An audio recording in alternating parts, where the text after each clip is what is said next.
Well, good morning. Thanks for joining us. I am Jessica Walker, the president and CEO of the Manhattan Chamber of Commerce. I think most people know that we're the convener, advocate, supporter, backer of the 100,000 plus businesses throughout the borough of Manhattan. And that's really what why we're doing this summit today. Our organization is focused on advancing the economic vitality of our region by building a strong and thriving climate for the broad business community, including small businesses, startups, and larger companies. Today's summit is intended to give voice to the public safety concerns of business owners in Manhattan and to help find solutions. That's the big part of this, where this is really a solutions-oriented discussion. We don't want to just talk to talk. I must thank several people and organizations that have played a role in bringing this together. First, I want to highlight Allied Universal. It's a major sponsor of today's event. You will hear from a company representative later who is a former police officer, and will highlight some of the actions, the proactive actions that we can all take to protect ourselves, our businesses, our neighborhoods. I also want to thank the Schubert organization. I particularly want to thank the 20 organizations that have partnered with us on today's conference. These groups are on the front lines and have been working for years to support businesses and combat crime in their local areas. They are literally doing the work. So I want to highlight them. Thank you so much to the 125th Street Business Improvement District, the Broadway Association, the Chamber of Commerce of Washington Heights and Inwood, a new group called CAPS, the Collective Action to Protect Our Stores, which is a coalition of supermarket and bodega owners. Thank you. The Downtown Alliance, the East Midtown Partnership, the Fifth Avenue Association, the Flatiron NoMad Partnership, the Garment District NYC, the Grand Central Partnership, the Hudson Square Business Improvement District, the Hudson Square Business Improvement District, the Hudson Yards Hell's Kitchen Alliance, we're in your house today, the Lincoln Square Business Improvement District, the Madison Avenue Business Improvement District, the Meatpacking Business Improvement District, the NoHo Business Improvement District, the Soho Broadway Initiative, the Times Square Alliance, special shout out to Tom Harris, thank you, and the Union Square Partnership. These organizations have been so helpful. I think it's a real testament, like I said, that these organizations are out there fighting on these issues and really see that this is important work. The overwhelming support of these groups, which collectively represent thousands and thousands of businesses, both large and small, shows how we can bring about change when we are unified as a business community. And it's clear there is a willingness to do so across the board here today. In the room right now, you may not know it, in the room right now is a curated audience of 300 VIPs within the business community, mostly comprised of high-level executives and board members from the organizations supporting today's summit. We are also live streaming the event to hundreds more who are not in the room. Together, we can move the needle on issues facing the city, particularly the issues of crime and public safety. Finally, I want to thank my own organization's board of directors, which played a direct role in bringing together this summit. I want to single out a few board members in particular. Henry Siegel, this was his brainchild.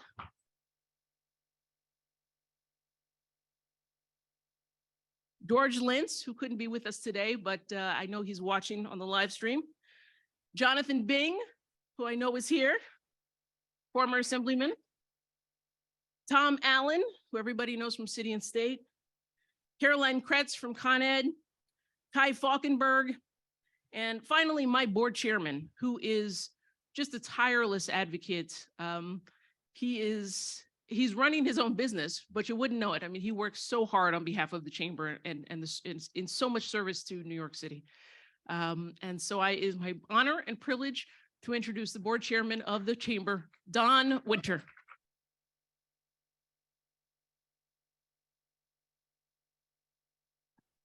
Thank you, Jessica, and obviously a great thank you to Jessica and amazing work that she does. Once again, demonstrating for all of us her ability to get people together, organizations together for the betterment of New York and for finding common cause. In a city of millions, there are bound to be lots of diverging opinions and perspectives. Views on public safety is one of the most controversial issues right now. There is disagreement about how to combat crime, and there's even disagreement about whether New York's crime problem is more perception or more reality. But 5 things are clear and beyond dispute. Number 1, in October, when asked to choose the most urgent issue facing New York, crime ranked first among likely voters.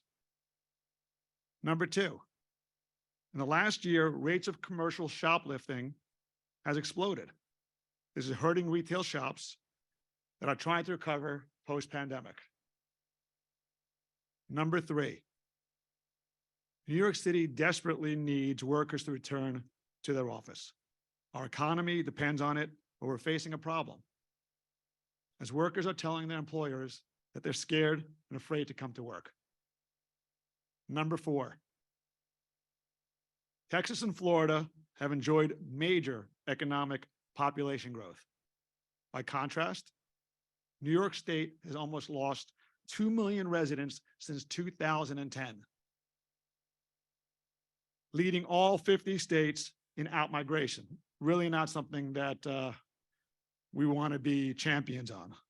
Manhattan in particular led all counties in the nation in population loss during the pandemic. These are significantly horrible numbers. Quality of life concerns, including those about crime, have played a significant role in New York leaving.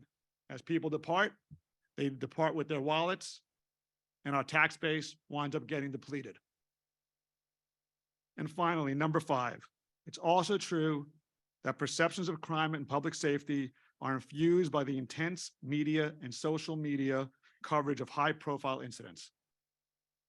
A generation of younger New Yorkers are seeing a sustained rise in crime instead of decline for the first time in their lifetimes. The lack of context, just how bad crime was in the 1980s and 1990s. All these things are true.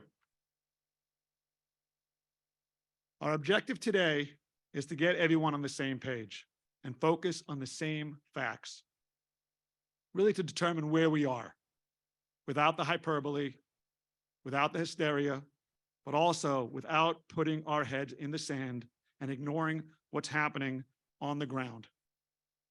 Once we truly understand the problems we face, then we can address them together. The goal is to move beyond politics and elevate the conversation. We want to identify the solutions that all New Yorkers are clamoring for. We are offering the vast business community before you as an enthusiastic, dedicated, influential partner in this work. We love New York. We want to make sure it maintains and remains the greatest city in the world, but also the safest big city in America, both in perception and in reality. Now, I'm not sure if the mayor is here yet. Jessica, do we? Okay. Sure. Before introducing the mayor, who will be joining us momentarily, I'd love to have the Manhattan Borough President say a few words. Would be terrific. Thank you.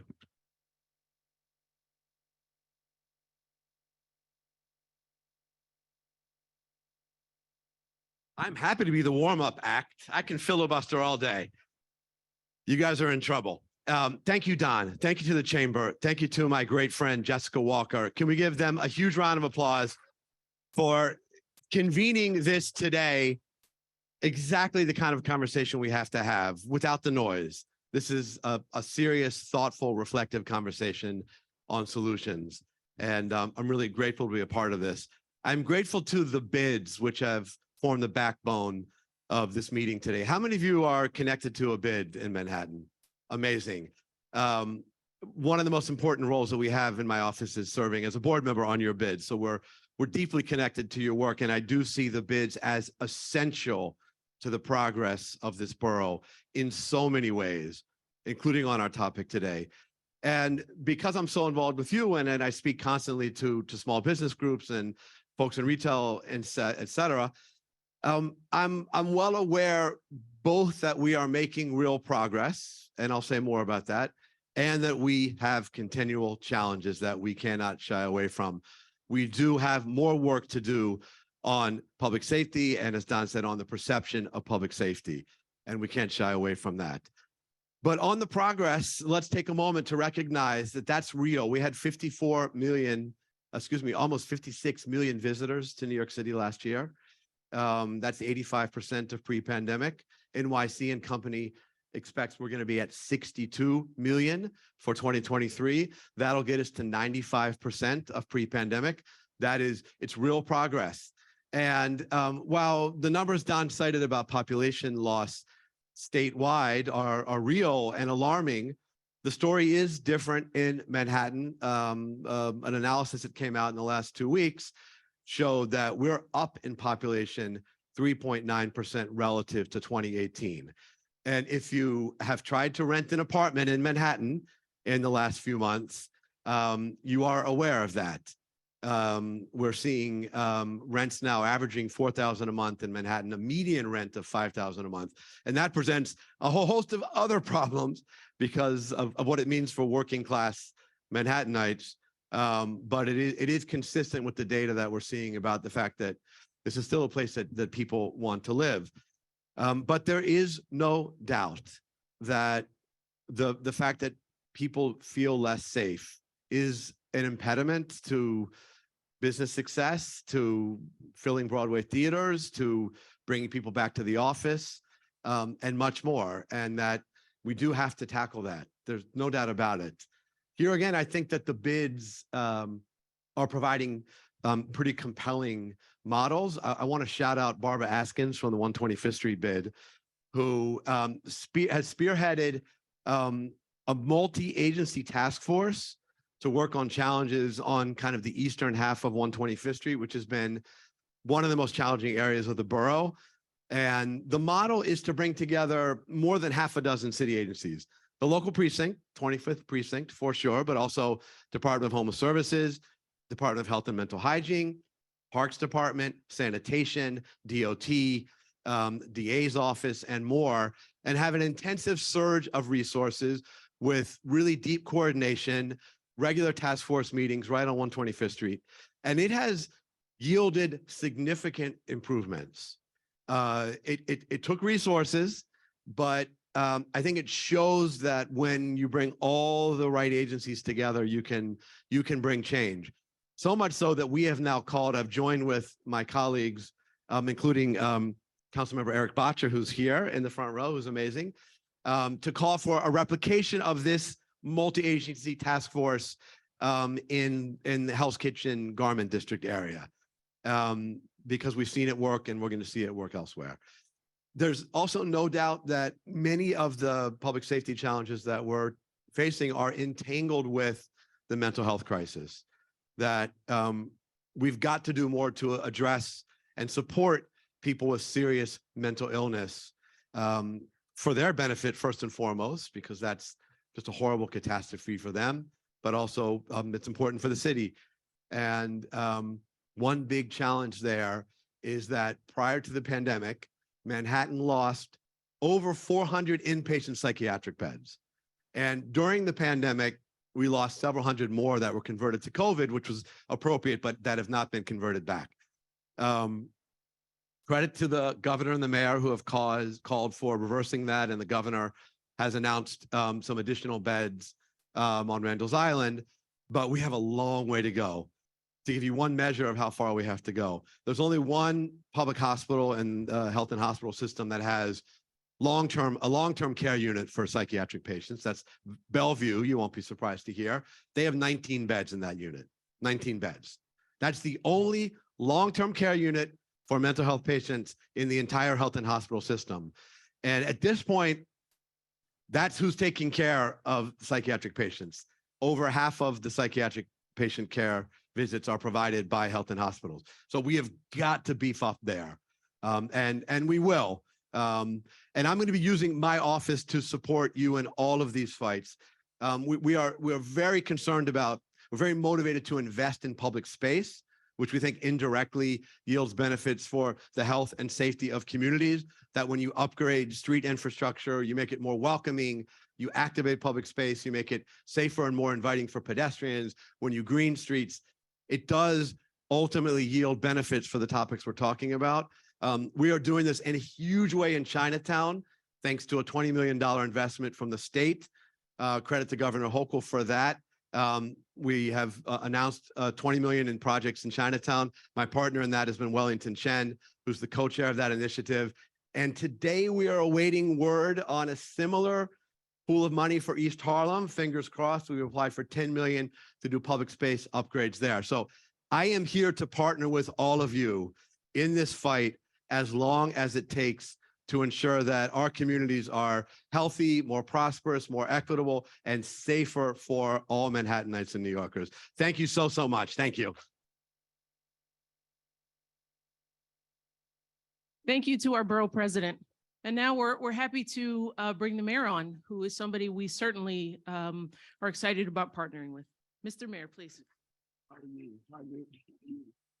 Thank you. Thank you so much. And this is, just an important conversation. And the conversation, I believe, as I sit down with business leaders all over the city, and particularly here in the Times Square Alliance and others, as we grapple with the right way to strategically deal with public safety.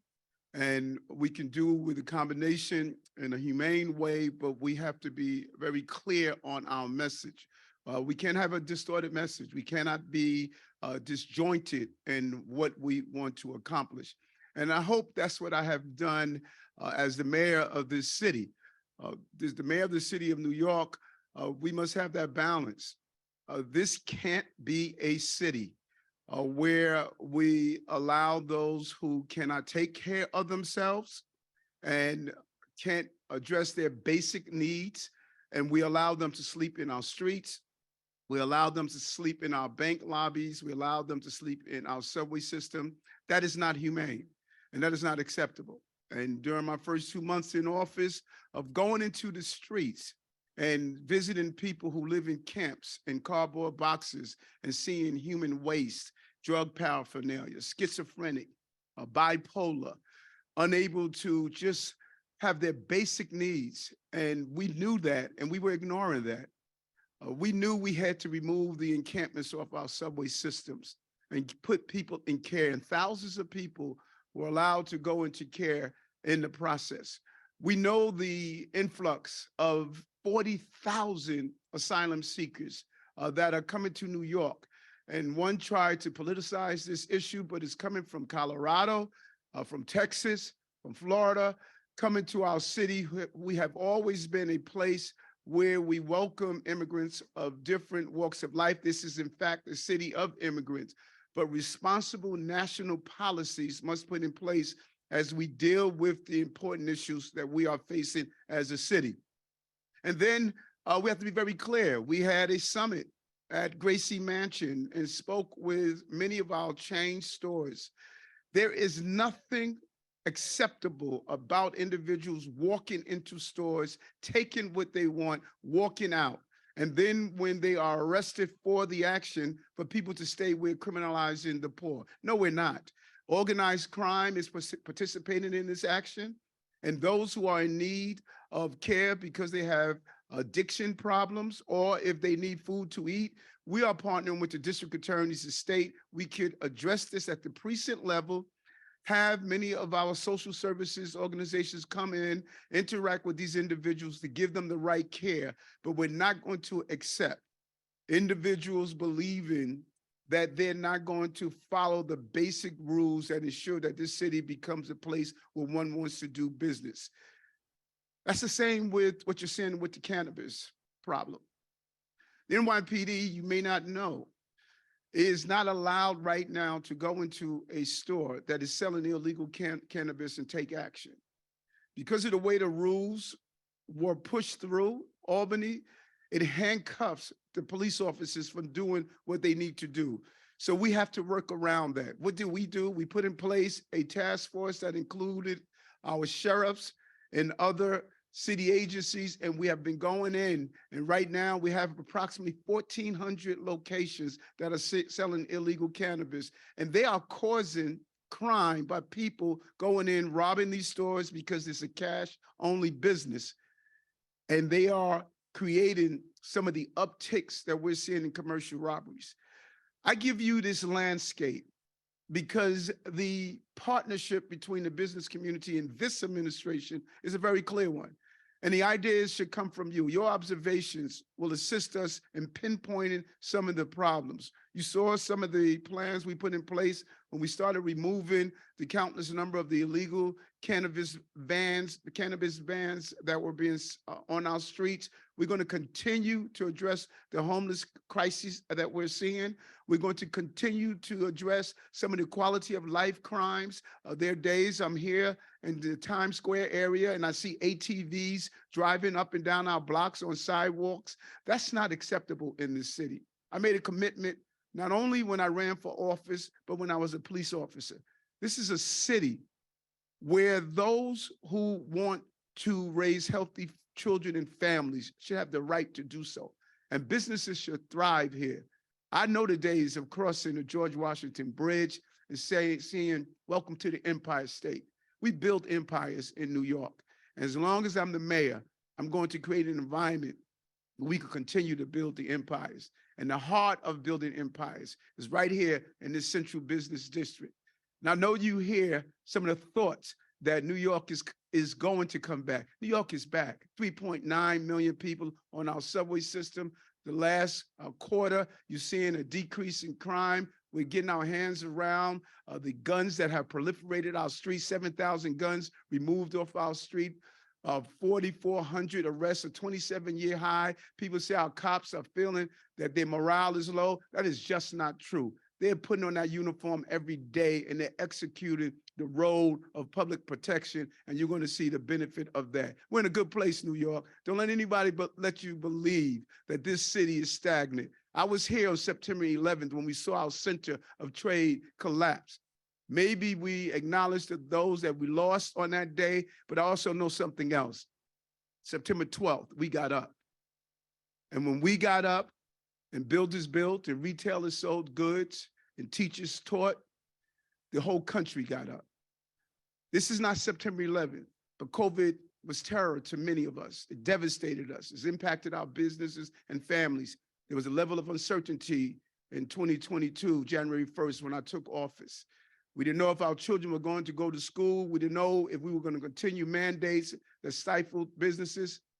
We cycled through that just as we cycled through terrorism back in 2001. We're resilient. This is a city that never surrenders. And this is a mayor that will never surrender. We look for your guidance, advice, and input as we deal with the public safety in our city. This is going to continue to be the safest big city in America. And the men and women who put on our uniform every day, we are committed to accomplishing that task. Thank you very much.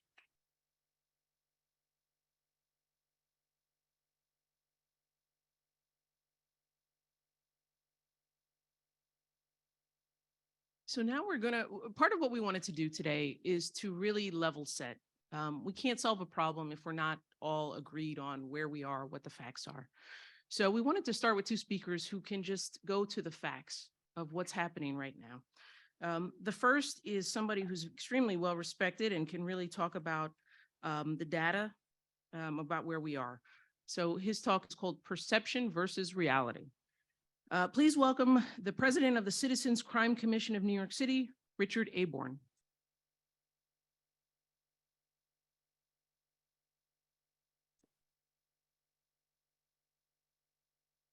Good morning. Good morning.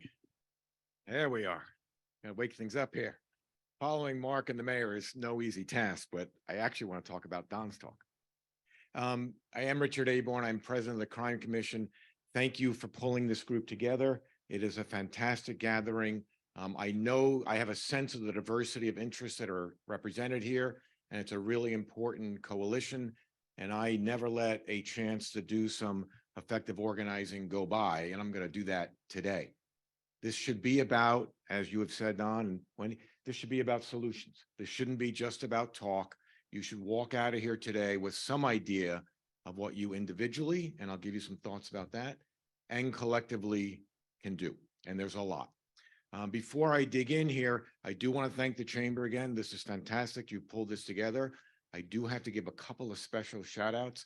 Caress Kennedy from Allied is on our board. She's been on our board for a long time, and we're deeply grateful to her and to Allied. Lou Rice is the chairman of our board. He's very deeply involved with the 125th Street BID, probably one of the most respected former law enforcement officials in the city of New York for many, many years. We are very honored to have him with him. And I've got to call out my good friend, Jonathan Bing. Jonathan is a true public servant in whatever endeavor he's engaged with. He always has the good of the public squarely in front of him, and he pursues that. So Jonathan, thank you for everything that you do. It's just terrific. And Mark, fantastic to see you. You're just so spot on. And I'm actually going to use some of what you've talked about thematically here. In fact, I'm going to try to pull together a lot of what Don and Mark and the mayor just spoke about. So I guess it's not a secret that crime is a controversial topic. It really stirs deep passions in people. And when passions are stirred, reason can evaporate. And when reason evaporates, the conversation gets very, very difficult. So I'm going to try and inject some objectivity into this and pick up on this theme of balance that is already beginning to emerge, and also pick up on this theme. I don't know if you quite caught it, but when the borough president was talking about the various initiatives he was doing, particularly on 125th Street, what he was really articulating, if I may just expand this concept, is the way we push back against crime now has changed a lot. It is a much more multifaceted approach. We no longer just go after criminals and individual crimes. If we're going to be truly smart, and this town is smart, if we're going to be truly smart about achieving long-term reductions in crime, getting us back to 2018, back to 2017, and then continuing the downward trajectory, we've got to think very broadly, not just about the criminal, not just about the event, but what got the person there. What could we have done before the person got there to try and stop the event from happening and stop that person from committing new offenses? And we are learning a lot about that. And if there's one thing the mayor of this city is committed to, it's pursuing that multifaceted approach. And that bodes very, very well for us. But where are we? The news, as you well know, you don't need me to tell you this. The news is not all good. The news on crime is very mixed. The good part is the NYPD, and I just want to say this very, very clearly. I've had the honor, I guess, and the pleasure of working with policing agencies and criminal justice agencies throughout the United States and virtually in every country in Latin America, except for Paraguay, and in many cities in Europe. The NYPD is second to none. When they focus on an area, you see results. We've seen them do that over and over and over again, and you're beginning to see it happen now. So what's the proof of that? Shootings and murders were taking off at an alarming rate starting in 2019, climbing in 2020, continuing a climb in 2021. There was some gyration, but they were really up, and they were driving fear. There are three categories of crime in my mind that really drive fear. One is, so we're a little bit of perception. One is murders, obviously, shootings, and robbery. I'm going to come back to robbery in a little bit.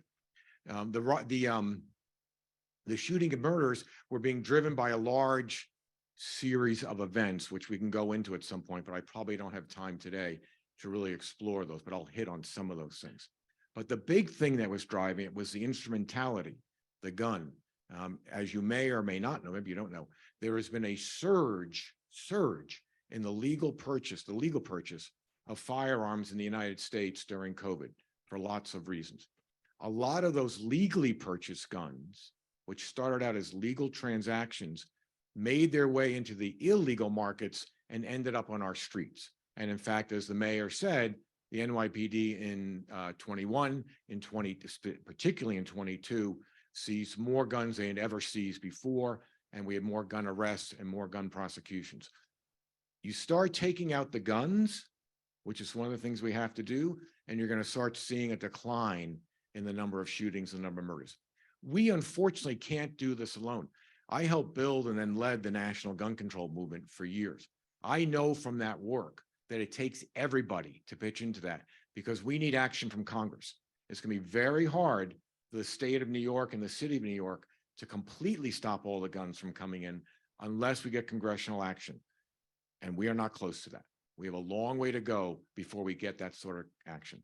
But the PD, in its very highly focused way, using a strategy that was honed over the last 15, 20 years or so, zeroed in on guns, zeroed in on shooters, not just shooting, shooters, and zeroed in on the murders, bumped the clearance rate up, increased the number of seizures of guns, increased the number of gun arrests, and to wit, you start to see a decline. So that's the good news. That's the really good news. We're not back to where we were pre-pandemic, but we are directionally headed that way. Hopefully this year will be equally as good. And then I think we will begin to say, we're really turning the corner on this. We need one more year of data to be able to say that. But the flip side is not good. And I just need to be honest about this. There are essentially 7 major categories of crime that we track.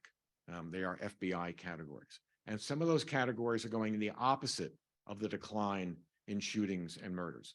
So robbery, a very destabilizing crime, is way up. Grand larceny is way up. Grand larceny auto is way up. Retail theft at the felony level and at the misdemeanor level is at alarming rates, and we have to get our hands around that. And there's lots of thinking, and I know you know about this, but there's lots of thinking going on around that. Rape, tragically, is way, way up. And all crime is tragic, but rape, in my mind, is particularly tragic. So we are seeing this sort of odd combination of some of our most serious crimes, murders and shootings, and gun seizures coming down, but these other categories going up. And the other category that's going up is subway crime, as you all know. And that is having a destabilizing effect.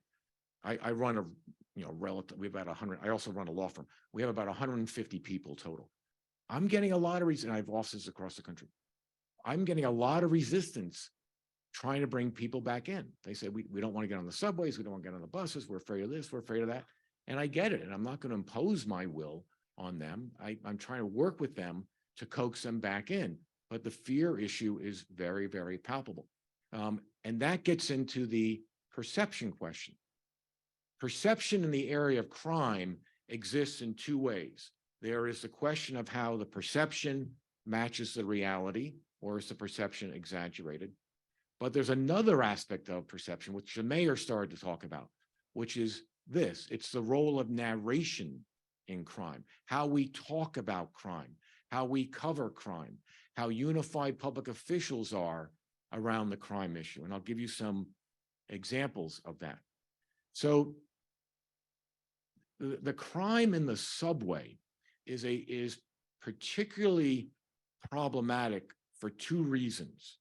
One, when you're in the streets and a crime occurs, you have some sense that you can get away. You just intuitively know you're either not going to walk into it or you're going to be able to get away with it.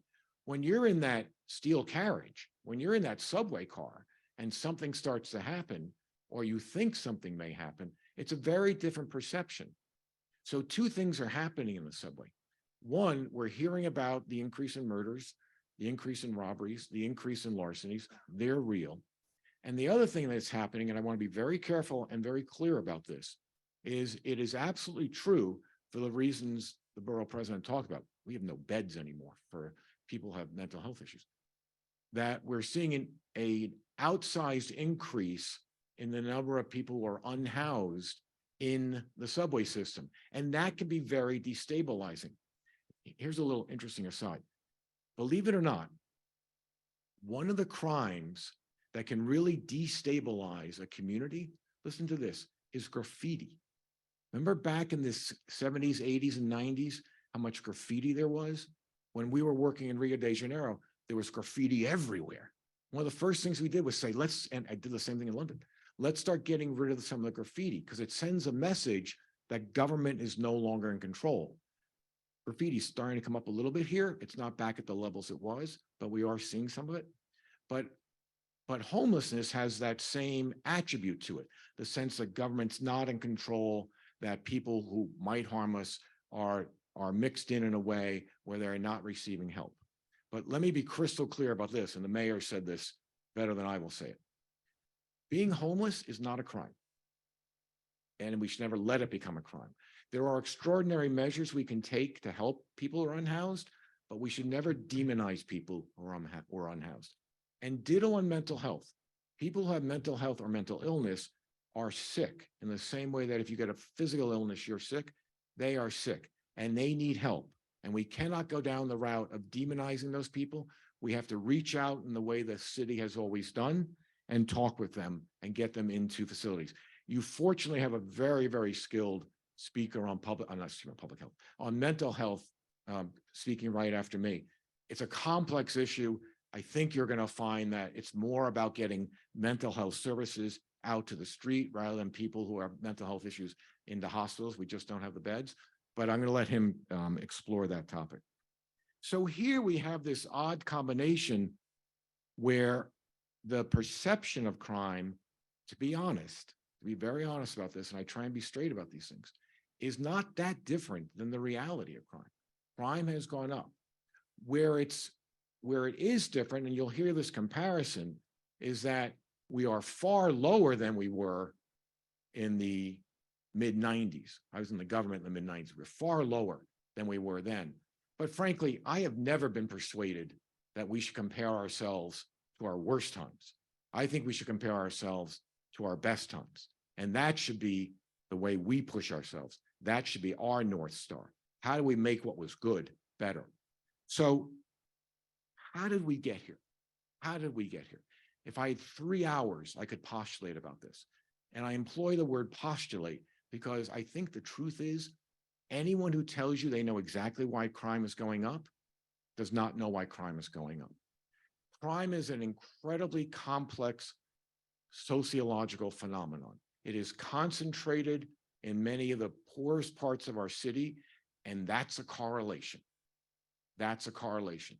And we need to tackle that and understand that and think about how to get ahead of that if we want to have long-term impact on crimes. There are some things that happened in 2018 going into 2019, which would be hard to tease out empirically, but there are things that we should talk about. So for instance, we did see, and the mayor alluded to this, we did see the beginning of some what we call de-enforcement. One of the areas that I really disagree with my colleagues in the prosecution bar about is we are now no longer prosecuting fare beating, jumping on the subway without paying your fare. I think that's a mistake. I think that's a mistake. I understand why it's being done. I understand the thinking about it. We don't want to criminalize poverty, but I'm not persuaded that every single person who doesn't pay a fare doesn't pay it because of poverty. And I worry that the signal it sends is that the law doesn't apply and there's no accountability for violating the law. And any society that is built on the rule of law must understand that there needs to be some accountability for violating the law. Accountability should never automatically equal harshness. We have got to get away from that notion, but there should be some accountability, and there are lots of ways to accomplish that. So I'm worried about that. We also started de-enforcing what the PD calls, and I guess it's now a well-known term, quality of life offenses, public urination, public loitering, graffiti, loud music in the streets, all these things that disrupt life. We have the 911 system, but we also have the 311 system. And if you study the data of 311 calls, the greatest number of 311 calls are about quality of life offenses. Is that interesting? And they're from some of the poorest parts of the city. People are entitled to a quality of life throughout our city. And the calls, it's like an ongoing public poll, if you will. It's an expression of public interest. The calls to 311 are about quality of life. The PD is now getting back to enforcing quality of life. Enforcement should not equal harshness, but it does have to equal accountability. And that's the trick, finding that balance. So we need to get back to that. There is no question that we went through a real upheaval around bail and bail reform. I'm just going to say this about one of the most controversial topics in the criminal justice space, which is the following.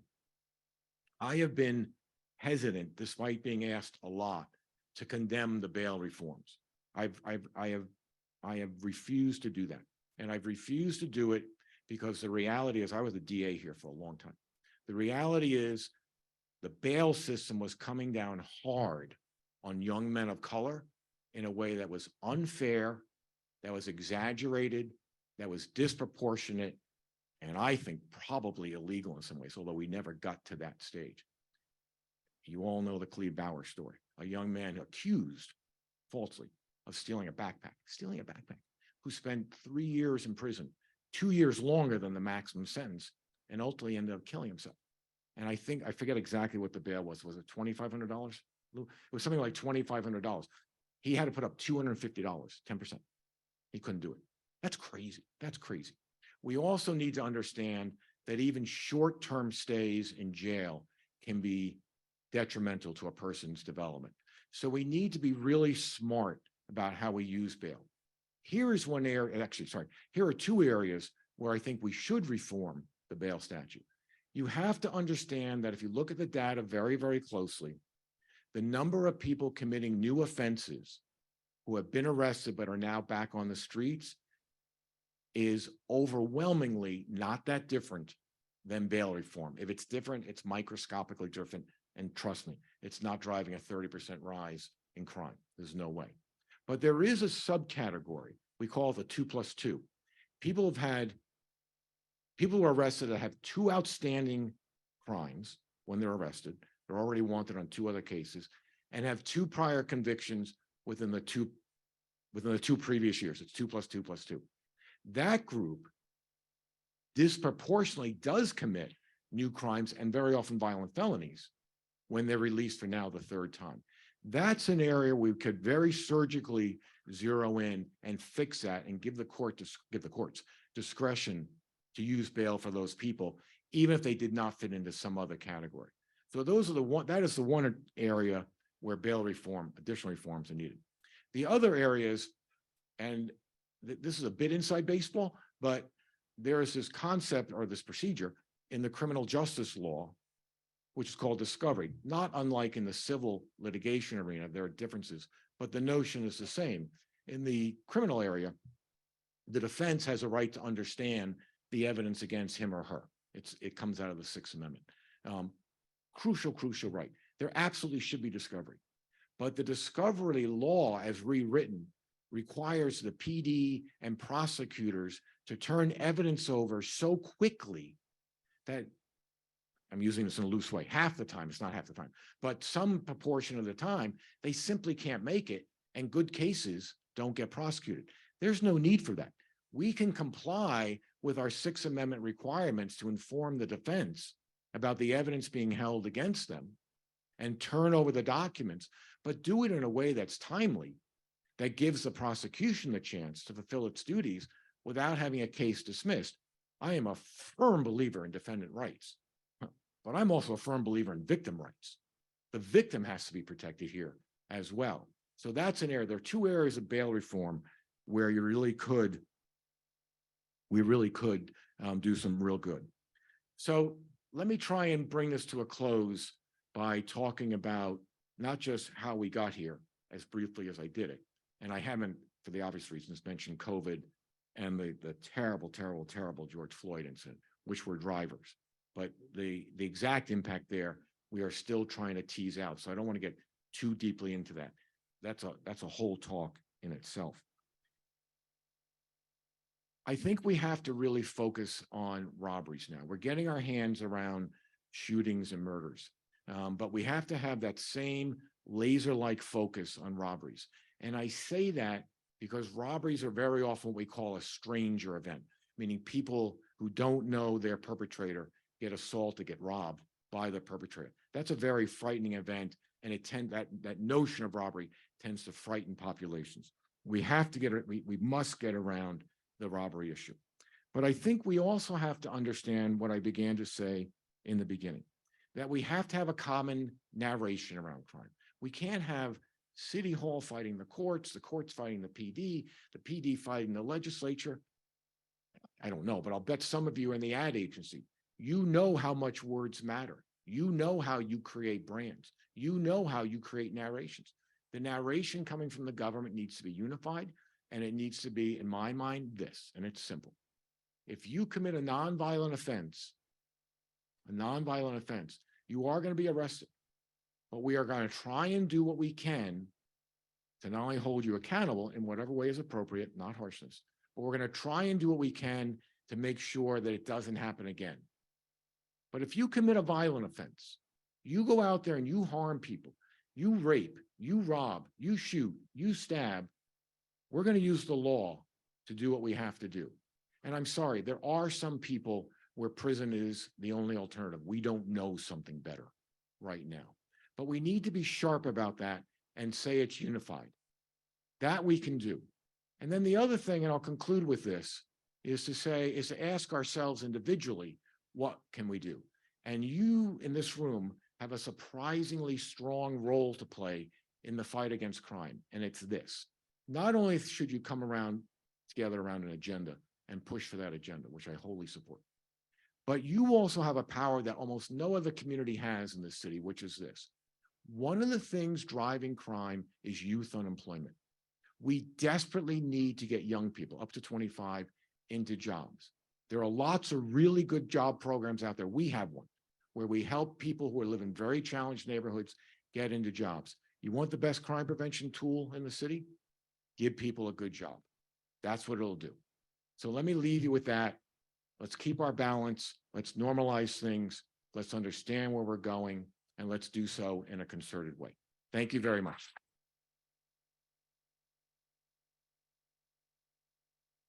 Thank you, Richard. Just two announcements before we move on. One, you can follow along the agenda at, if you go online, it's crimesummit.org. You can see how the rest of this morning will flow. Also wanted to give a shout out. I know we had City Council member Eric Botcher here, and I believe Gail Brewer as well, our former Manhattan Borough President. Okay, we're going to move it on and hear a little bit about the impact of mental health policy and how that drives, interacts with public safety concerns. So please welcome Brian Stetton. Thank you so much. And good morning, everyone. I'm going to try and limit this to about 10 minutes because I know we have a lot of an agenda to get to today. So my name is Brian Stetton. I am a senior advisor on severe mental illness policy to the Adams administration based in City Hall. And I am an attorney. I've been working in this area of mental health policy for about 22 years now. I was involved in creating Kendra's Law in the wake of a tragic incident that was very much echoed by the pushing of Michelle Go, right? We had the pushing of Kendra Webdale. At the time, I was just joining the Attorney General's office in 1999. And I spent a lot of years as a mental health advocate and working nationally as policy director for a group called the Treatment Advocacy Center.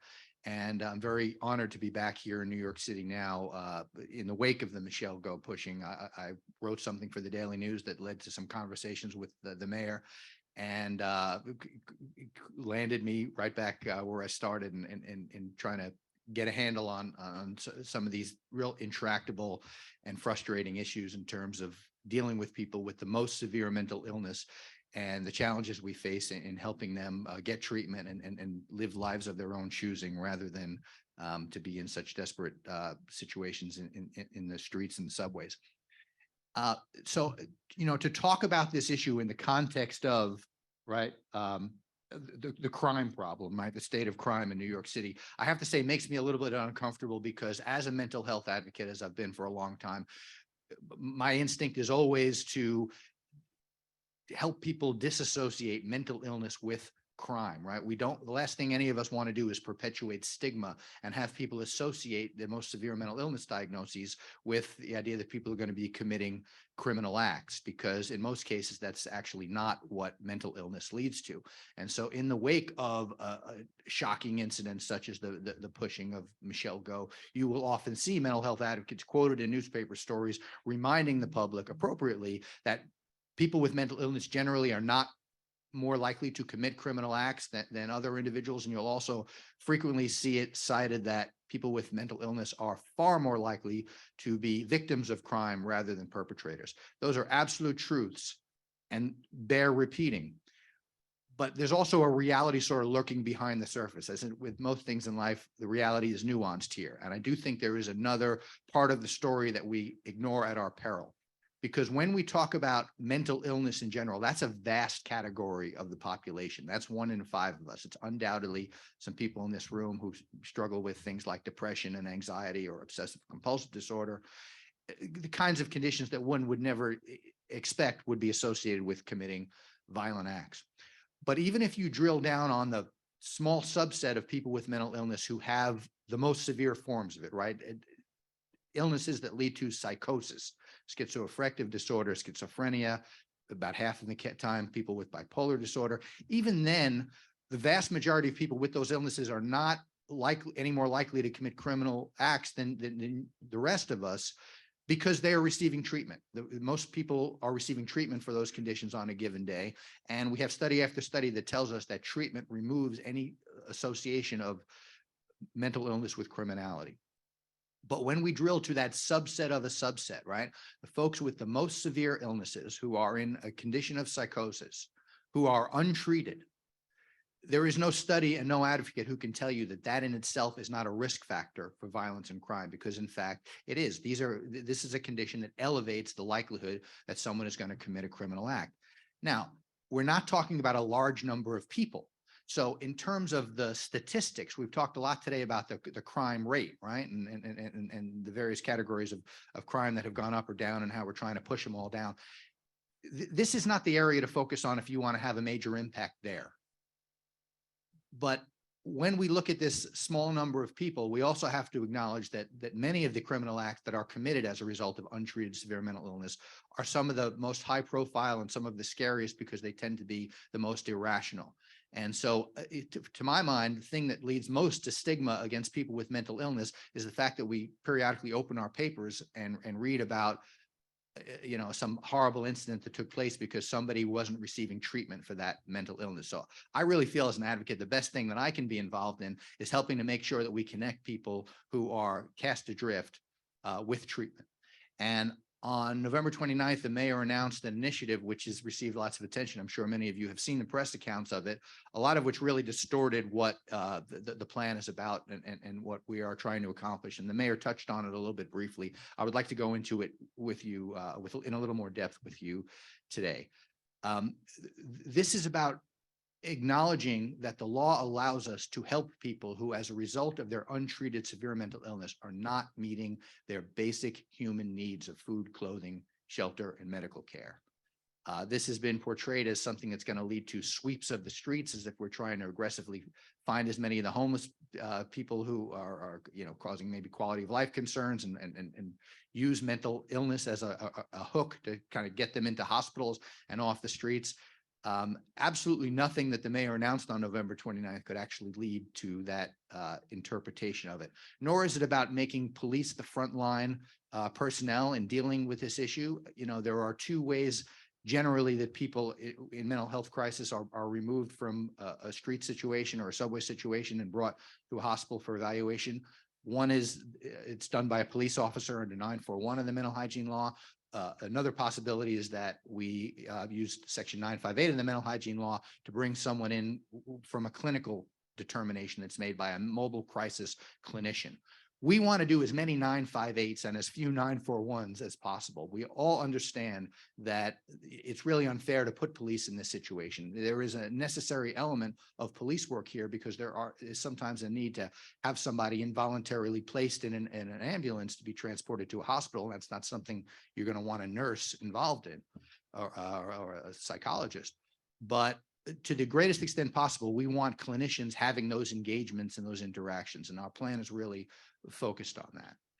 And, you know, the frustration that this plan really arose from is that there is this pervasive misunderstanding of the law among our city personnel who do this work. And it's by no fault of their own. It's just kind of myths that have been passed on over decades. And I've seen it myself in having been out on the street with our teams doing some of the end-of-line subway work, for example, where we sometimes encounter somebody in an acute psychiatric crisis, and we very much want to help them.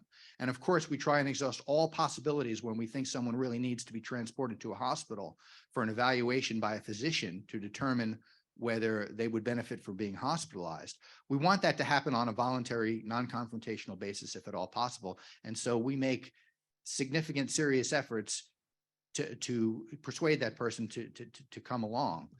But we often reach a point where it's clear that that's not going to happen. And at that point, a decision has to be made either by a police officer under 941 or a clinician under 958, to where we have to say, can we take this person to the hospital even though they don't want to go? And in those circumstances, it is frustratingly common that we think our hands are tied, that we literally walk away from people in crisis because they are not at that moment violent or suicidal or engaging in outrageously dangerous conduct that creates a risk of imminent harm. Well, there's nothing in the law that says that the risk of harm has to be imminent. And there is very strong case law that says that a person's inability to meet their basic needs is a form of being a danger to themselves.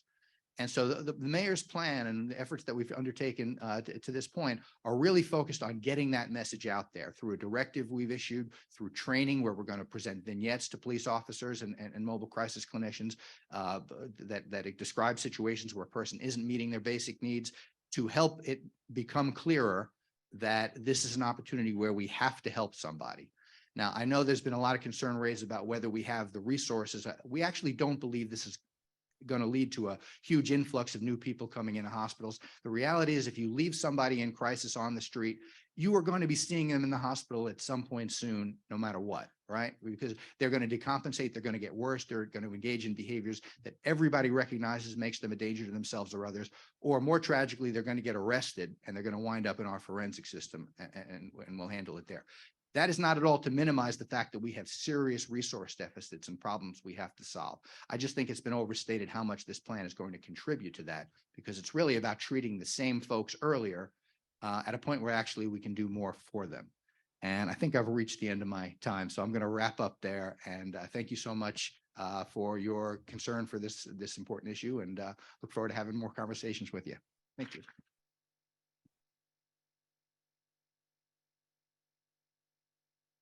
Okay, we are a little behind, but we're going to keep moving here.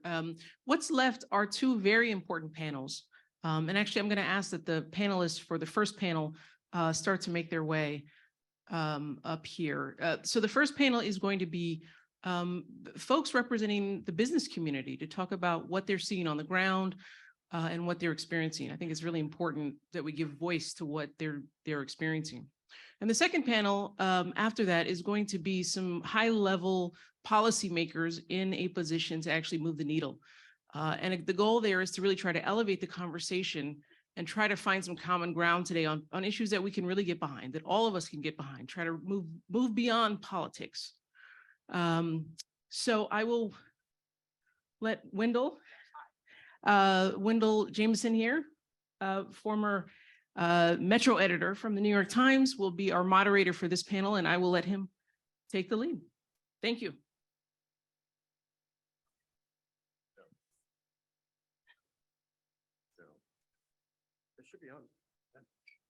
There we go, working now. Thank you so much. Are we missing someone? Okay, great. 1 second.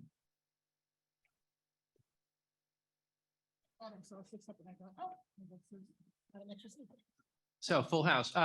So we're going to talk about some concerns in the business community and look for some solutions within the business community in the private sector. My name is Wendell Jameson. I'm a former Metro editor of the New York Times. I also work for every newspaper in New York City from 1990 to 2018, covering crime all that time. As a police reporter, I covered Ray Kelly, Bill Bratton, Ray Kelly 2.0, Bill Bratton 2.0, stop and frisk, every major crime story in those 28 years. And I'll tell you a little bit of my personal history first, but I thought I would introduce everyone or have everyone introduce themselves on the panel today, starting stage right.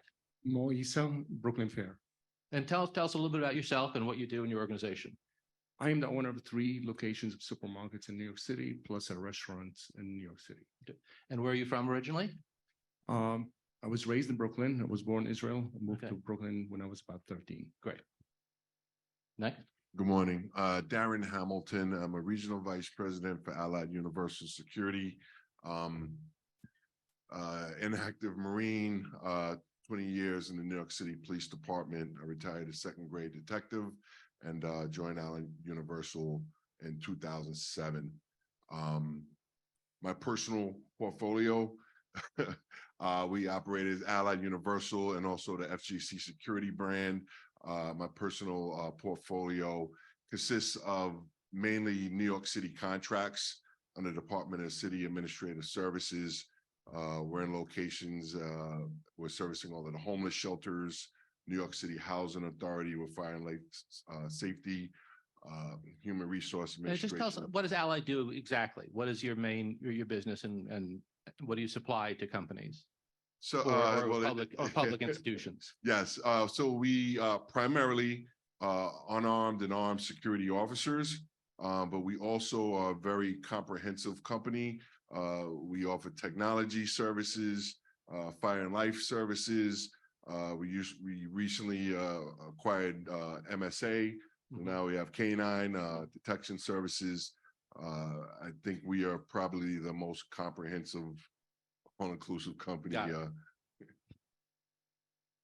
Good morning. I'm Wellington Chan. I'm the head of the Chinatown Business Improvement District as well as the Chinatown Partnership. Along with my colleagues here, we started from the Howard Cosell days of Is the Bronx Burning. And so kudos to all the BID colleagues that are in the audience, because as by Richard Aborn's previous point, is graffiti does matter. If you have a sense of lawlessness, I can attest to you that if you have graffiti on your parapet, your chance of a burglary goes up dramatically. My other famous incident is I was smashed in the head the day the Pope was shot as a subway crime victim, and I recovered. I still have a bump on my head. It was a youngster. I do not know why he need to rob me. So I can speak for experience, the horror and the terror of being a crime victim, but we shall overcome. Right. Excellent. Good morning. My name is Joe Stein. I'm a regional director of asset protection solutions for the Walgreens Company.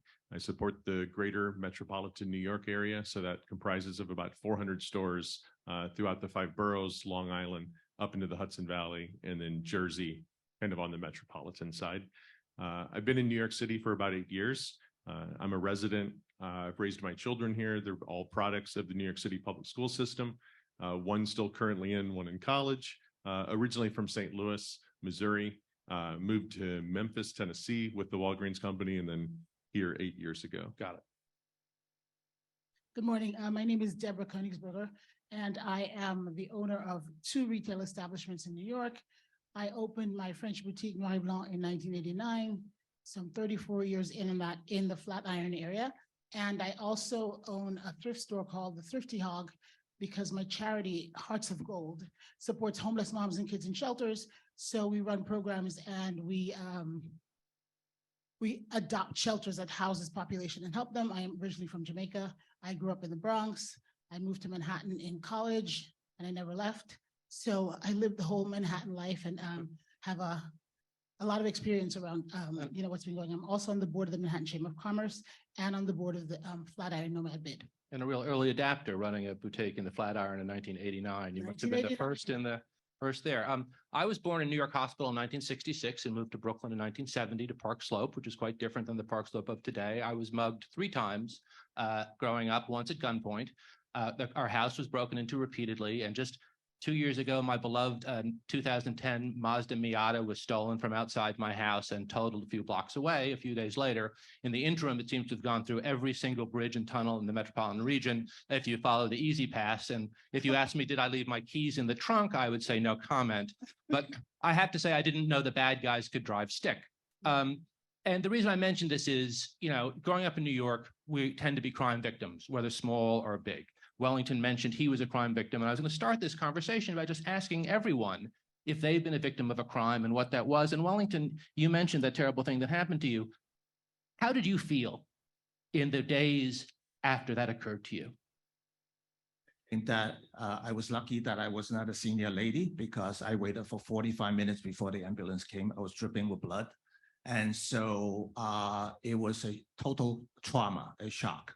And I can also identify when I was going to school, somebody gave me a jalopy, and during the oil crisis, they stole my car, and I was so happy that I didn't have to wait for the thing. So I identified your carbon soda, although it's a rusty jalopy. That was my first car.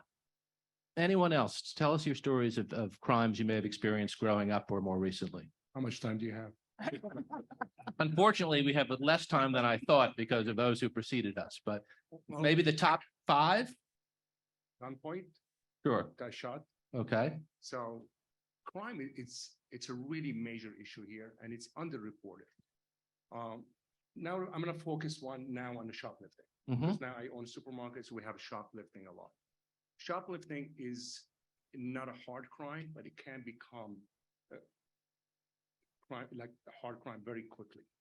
Because when you have shoplifting, it happens 10, 15 times a day. So that's the one you catch, about 10 a day. So you don't report it because the response time takes so much. Now you have a guy that you're holding down who gets agitated, and the safety of the employees becomes in danger. So you kind of let him go after a while. The times we call is when they pull a knife, they pull a gun, or they start breaking things. And they do this on a daily basis. It's on a daily basis. Right. So when you call up, it takes about 2 hours, 3 hours for them to answer. You can't hold For them to come to respond. Right. So you can't hold Use the mic a little you closer. can't hold someone for 2, 3 hours because the managers, now the guy got agitated and he might end up hurting somebody. And it becomes a violent crime very quickly. So shoplifting, people might look at it, oh, it's nothing. It is a big, and the revolving door. You catch him, he goes in, the guy is out before he even finished cleaning up the damage he did. Then he gets caught again, then he gets caught, but they never hold him down. When are they going to come up with an idea that after 2, 3 times, you got to be responsible? You can't keep on going. Certainly, shoplifting was going to be a big part of this conversation. I'm going to get to that and possible solutions. And I understand your frustration. Just anybody else want to just mention a personal experience you had with crime in your own life before we move on to the larger, broader issues like that? Because I just want to, we talk about statistics and we talk about crime victims, but the emotional impact of that for years in our lives is sometimes forgotten. So I'm just curious to hear what. So the first thing I'd like to say, and for everybody here to remember, is there is no such thing as a petty crime for a small business. It's just not, right? Everything matters to us. Everything we own is in those businesses, and it matters. I grew up in the Bronx, and I was held up at gunpoint several times because I worked for a beer and liquor store as a cashier in high school, and it was all mafia rigged. They would come in, gun, put the money in the bag, and they would leave. And as I was in my teens. It was scary, but we finally realized that they're never going to hurt us. They're really only there for the money, and it was a thing. In my store personally, I've been robbed several times, and even if somebody came in with a gun once, I was out at the time and held up my employee and said, "Put the money in the bag." What era? When was that? Was that recently? That was in the 2000s. Okay. Okay. And basically, there is no money to put in the bag. I'm a retail store, and we pay by credit card mostly. So they got $63. So it's just. Did they become agitated with the low take, or did they just? No, they did, because my girls really didn't know what to do. So they kind of froze. So they did become agitated, but it's a very scary thing. It's a huge, this girl ended up quitting. She was like, "I'm not working in a clothing store to get held up at gunpoint." Got it. Anyone else? From a personal standpoint, I've been pretty fortunate. I've been here 8 years. I could tell stories throughout my work career, but as a personal, I've been a victim of a pickpocket on Right. a subway recently, but I've never been violent. Still an infuriating experience to have. So you both, Deborah and Mo, both sort of hinted at it. So yes, quite obviously, if you're shoplifted, you lose your merchandise, you lose your income. So the first thing I want to ask is, though, besides the obvious ways, and we can start with you, Mo, how does crime, what are some surprising effects the crime rate or the perception of crime has on businesses in New York? The obvious one being employees don't want to ride the subway at night because they believe rightly to be more dangerous than it was. Are there any other sort of surprising, counterintuitive ways it impacts business that might not be obvious and might not be direct? Recruit. Mhm. When you want to recruit good people to work for you, and if you're one of your business in a depressed area, not as good of an area, it's extremely hard to get qualified people to work in that neighborhood because they're afraid. They say, why I want to come work here? I could go work somewhere else, it's a little safer. So to get the right people to serve the neighborhood the way it's supposed to be served, it becomes very challenging. Insurance wise goes up. It's such a domino effect, and running a business in some particular demographic, it's extremely hard. Like most people that don't realize how hard it is now to get the right people to work in a places where they're just not desired, because they say, well, subway it's kind of difficult. Walking at nighttime is difficult. Working there at closing time is difficult. Plus, as I'm working, doing my job, I'm getting harassed. So how do you do it? Wellington, do you have any thoughts on that? Ways that crime affects business in our community that indirectly? Well, I mean, I'm thinking from the other perspective, which is that I'm thinking from the other perspective, which is we're at the top of the tip, right? Because when the COVID hit, as Richard Abel was talking about, we got the jolt the earliest, right? We even before there was a single case in New York, and to the latest this Saturday, the Proud Boys came into Chinatown taunting us and saying that we took over the country. And this is one of the solutions to be balanced. I just want you to know that we are perfectly in a small minority, and the key to one of the solutions is that there's safety in numbers. I need all of you to visit Chinatown more frequently. There's safety in numbers because we're only 6%. I need the other 94, 96% to come and visit us. There's no way with that misconception. So it is about the perception versus reality. For Asians, the number one concern, poll after poll, and get this, we launched a survey innocently about what do you want on banners. My interns come back with the word safety. It was not even a category. And I'm saying, I'm going to put a safety word on the banner so that people are aware and look behind your shoulder. They say, is it safe? What's wrong with this neighborhood, right? And so it is about 76% during the Michelle Go vigil at Times Square after she got pushed. And Yuna Lee got killed with 41 stab times that Alfred Hitchcock cannot even imagine in my bid district, right on Grand Street subway station. By the way, we're adding cameras in that location next week. Is that, Asian women now are the overwhelming majority of victims, and then they carry some sort of self-defense, whether whistle, mace, or pepper spray. That where there's reality of pace, it may be low frequency, but it has a devastating, chilling effect on the economy. I see. So I just want to add one thing. So I have hundreds of tourists that come through my thrift store on the weekends. I'm right in the heart of NoMad. And one of the really surprising things is them constantly saying to me, do you carry a gun? Does everybody around here have a gun to protect themselves? Because they're reading about all this crime. And we know, this abusing also of this about idea. our gun culture, also about our gun Yeah, culture. about our gun culture, because there are countries in the world, believe it or not, where just the police don't even have guns. But that will never be America. But just the idea that they are so consumed with their own safety, and whether or not, do you think it's okay if I go eat in this area? They'll ask us for recommendations. And it's very surprising because we're not used to it. New York is like, you come, you hang, you enjoy. It's the big city, Fascinating. So just pivot from a small business to a slightly larger business, Walgreens. Surprising ways crime impacts your business beyond people taking Robitussin or whatever off the shelf. Absolutely. How does crime impact us? It's more than just us. It impacts the entire city. And so we're very fortunate that we operate over 240 stores within the 5 boroughs. But you think of all these businesses and you think of what Richard spoke about, jobs. Most young people, when they go into the workforce, they're not going into corporate America. They're starting in retail. Those are the first jobs. They're also in the city. You're looking for jobs in your community. If you live in the far Rockaways, you're not going to the Bronx for your job. You're looking for a job that you can walk to. You're looking for a job in your community. And when grocery stores or drugstores within, big box or small local independent chains, when they are unable to operate in these communities, you create health deserts, you create food deserts.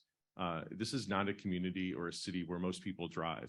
And so when you can lose a retail establishment in a community, it may mean that you have to walk how many farther blocks to get to a drugstore, how many blocks to get to a grocery store.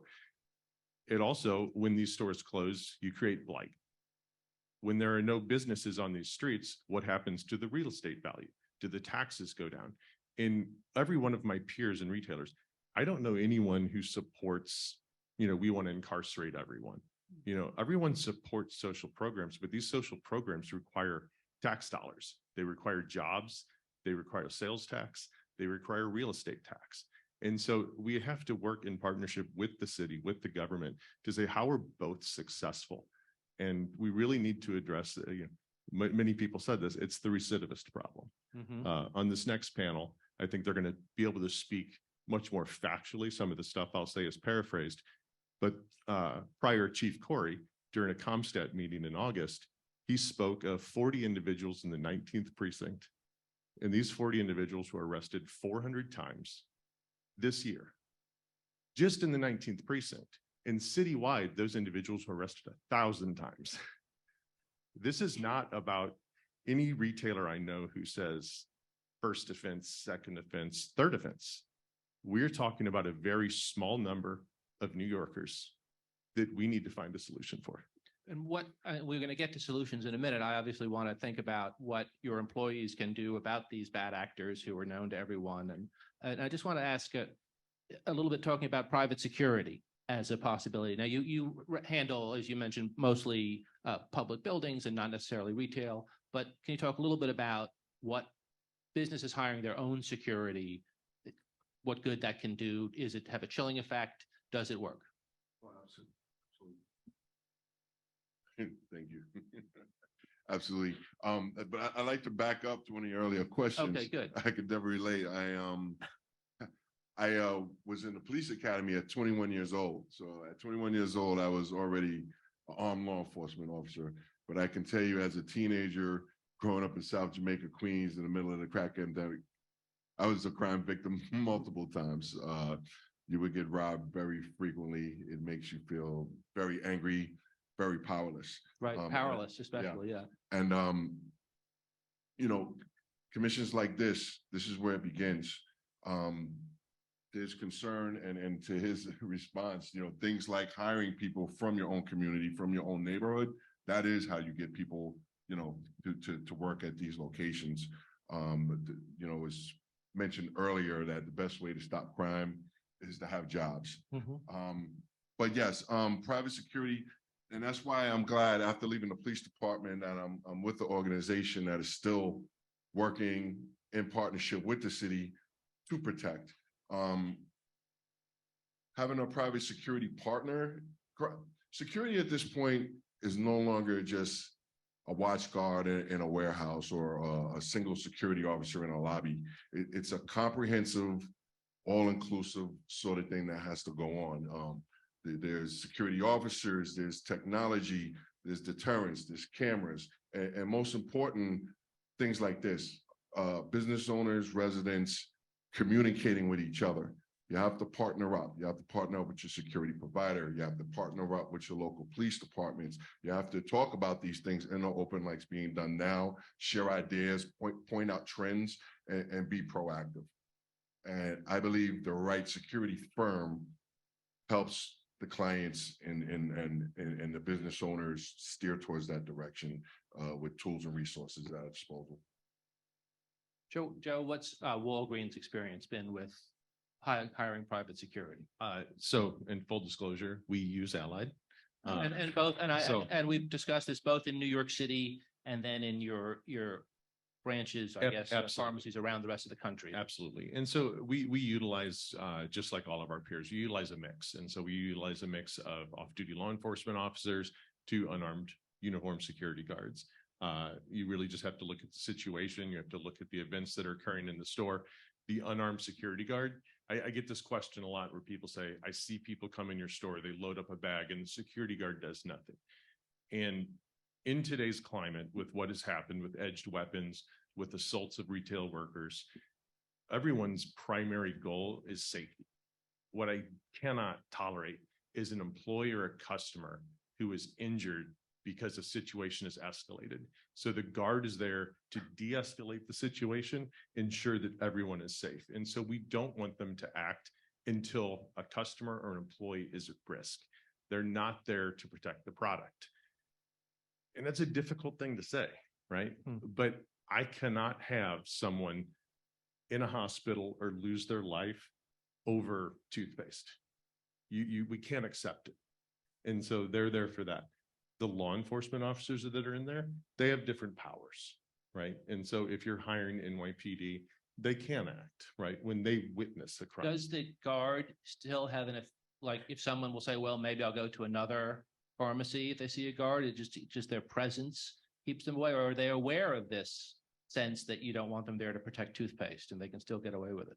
You know, I think it depends. I think there are different levels of criminals. Right. I think there are people that understand how things work. I think that can deter a first-time offender, a youth offender, someone who is in need, right?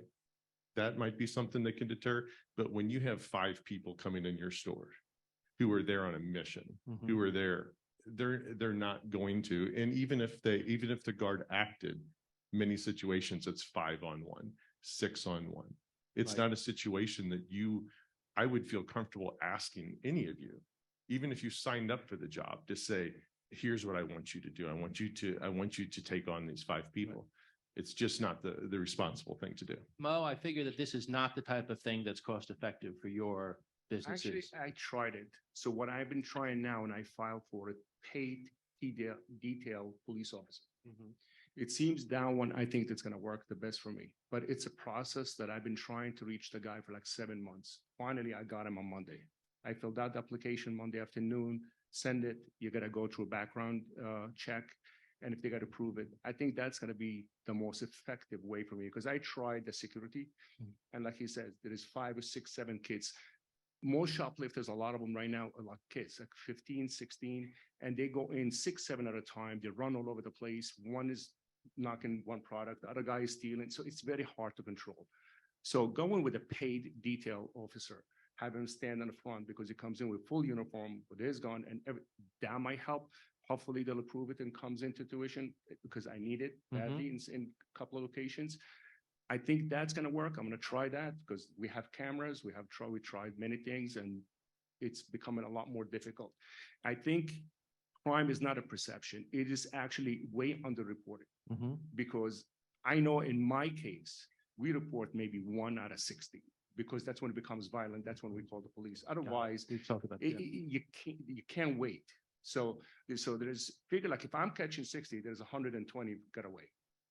So do we all it agree is- that the sense that crime is unreported because the victims or the people aren't necessarily reporting it? Not that the cops are somehow sweeping it under the table. It's just people don't bother to report these Yeah. seemingly minor Absolutely. things, right? Yeah, I think people that just don't have, especially if you're running a small business, the amount of time you would spend trying to call somebody to report these crimes, it's just not worth it. Right. I also think that for small businesses, it's not a tariff we can afford to hire security to, stand in the front of my store. But I will say, and I'll give the shout out to the BIDs who provide securities in the neighborhoods, because I think these guys walk around all day long and they are deterrents for maybe the first guy who's going to try it for the first time. You just never know. And there's security. The employees feel safer when they see this word security on a jacket or something. So I know that from my stores, that's helped, just having, the BID have these security guys walk around and be a presence. Wellington, you mentioned cameras after the stabbing. What tell us about that? Yeah, I had to thank, as the borough president, Mark Levine said, the $20 million. Out of the 20 million, the first million is coming toward the several hundred tenement buildings, not only for the cameras. NYPD provided, thankfully, the right specification for the type of camera, but it's also to the point, it's about lighting. So the first $1 million is going to go, we're going to blanket the area, and we're going to have a forum on February the 3rd with some of the small property, mom and pop property owners to have cameras so that, you know, thank God for the landlord that, you know, when the unit lease was followed and stabbed to death, the landlord had the interior camera. Otherwise, he would have gotten away with murder. We would never know what happened. So time and time, or that homeless person that was sleeping on near Howard Street, and just somebody walked up to him and shot him point blank under the scaffolding, not realizing there's a camera. So there's tremendous value to the camera. So we are, for now, and also the Rotary Club just donated $18,000 from Chinatown that we're going to strategically place on the key area where it matters the most, like the Grand Street Station where Unali got killed, or the Canal Street subway stations. 15 million people used to come out of there, and we are placing additional camera there, as well as the information kiosk. And So also, it's a mix of public and private money. yeah, and also and- to catch the pickpockets. Right. There's a gang of pickpockets from another country that's coming up, and so be careful. And then so that is what. And the police have identified them, and we all know The who fruit they are. vendors on Canal Street knows who they are. Okay. And so when they show up, they said they're here again. So yeah. My event was at Canal on the 6 train. Oh, really? I was gonna say, you All should right. look out. So let's have a little fun here. The mayor said we are in a good place, New York. Anyone want to do a little free association with that comment? Just a little random, I'll open it up. Yeah, I'll take it, right? I think we're in a better place. Uh-huh. You know, I can tell you that I was at Gracie Mansion in December, and I have met with every district attorney in New York, and I do believe that they want to help. Mhm. I do believe they recognize what's going on. Okay. You know, and so I do think we're in a better place. When you spoke about unreported crime at the kind of symposium at Gracie Mansion, they spoke of shopliftings going from 17,000 reported events in 2017 to, I believe, almost 60,000 over the past year. And I would propose to both of you that it's vastly underreported. I don't think that my peer retailers, from what I've heard from them, they feel the same thing. Maybe they're reporting a third of it. You know, maybe they're reporting half of it. And so I think that the problem is more. I think there needs to be more funding. You know, I look at the grand larceny squad. I look at the rules around discovery. You know, I believe that the DA's office are overwhelmed. Have you found that Right. your shrink, it's called, right? When you're losing merchandise, have you found that for Walgreens in New York, in general terms, is the trend line going the right direction? Is it getting less? Is it going up? Is it? You know, It's- that's, you know, when we Okay. talk about financials, it's not something Okay. that I want to talk about. But what I will say is this, is that walk into any retailer who sells our type of products. And when you see toothpaste locked up, when you see Tide Pods, nobody wants that. Nobody wants that at all. However, when you see it everywhere, it is not because we want to. It is because if a retailer does not, the product will not be there for you to buy. And there needs to be some solutions upstream. I believe that, 47th Street Diamond District, there was the Attorney General and the police department did an incredible job taking down a fence, several $1 million. And this individual was victimizing homeless drug addicts Mhm. on the street to give them lists to go out and buy, right? How do we get to that level? How do we get the investigators to take down the fences, the so-called cut the head off the snake, Mhm. so that they can stop victimizing those on the street, right? I guess That- there's just, I know we find those little locks to get your toothpaste out annoying, but it does work. No, yes, it works. does. Okay. It does. No one wants to do it Right. though, I understand, right? but it No works. one- It's- yeah, it- If you don't, it was a situation Richard spoke about with the graffiti, right? If you don't lock it up, then they know they can come back. And so you have to react to ensure that they stop coming. And so you can control it, but at what cost? You know, what do you do to your customer service? We are in a good place, New York. Any other responses to that statement? Okay. So I agree with you here, Joe. I think that we are better, way better. I think that there are a bunch of things that can be done that can help it move along faster. All about having people come back to work, having these stores, these retail stores not be empty.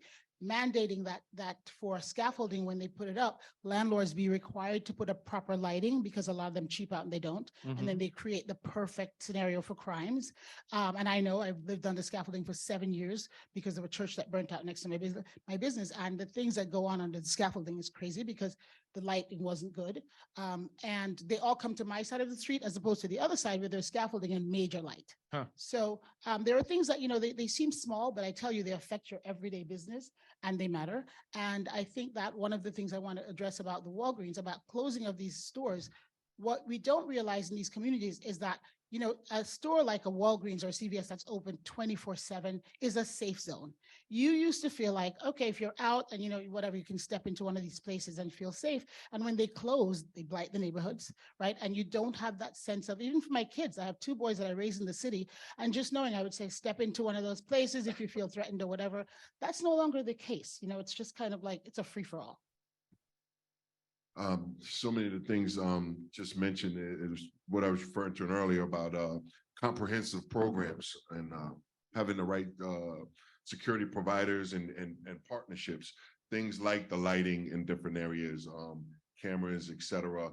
Being able to have someone that knows what they're looking at, being able to point out and make suggestions to the owners. Like I said, it all kind of comes together as one. It's not just the security officer. To the earlier points, yeah, a police officer has different powers than a security officer. A security officer is basically there to observe and report, whereas obviously a police officer has the power of arrest. But when you're dealing with a security firm, it's not just the guard you have in a lobby, it's that management structure. It's that ability to come in and see what exactly is your need, what is your problems, and be able to give you solutions to piece all of these things together. Also, hopefully have the resources to be able to bring in other needed elements. Well, it's got money coming in, that's beautiful, but there's someone that decided this is how it should be spent and this is where it'd be most effective. So I guess we're sort of coming to the end of our time here for this panel. And what I'm hearing is there are lots of things businesses and BIDs can do, but they're all kind of all around the edges. It's not a holistic solution to crime. And of course, the public sector and the police department and the mayor has to shoulder the burden of most of this, obviously. So if there's one thing going down the line, starting with Mo, that you would want to see done, the business owners here, the member of the BID, what would the one big ask be? That there have to be consequences if you shoplift or you do a crime. You cannot just keep having that revolving door day in, day out, because if there is no consequences, why worry about it?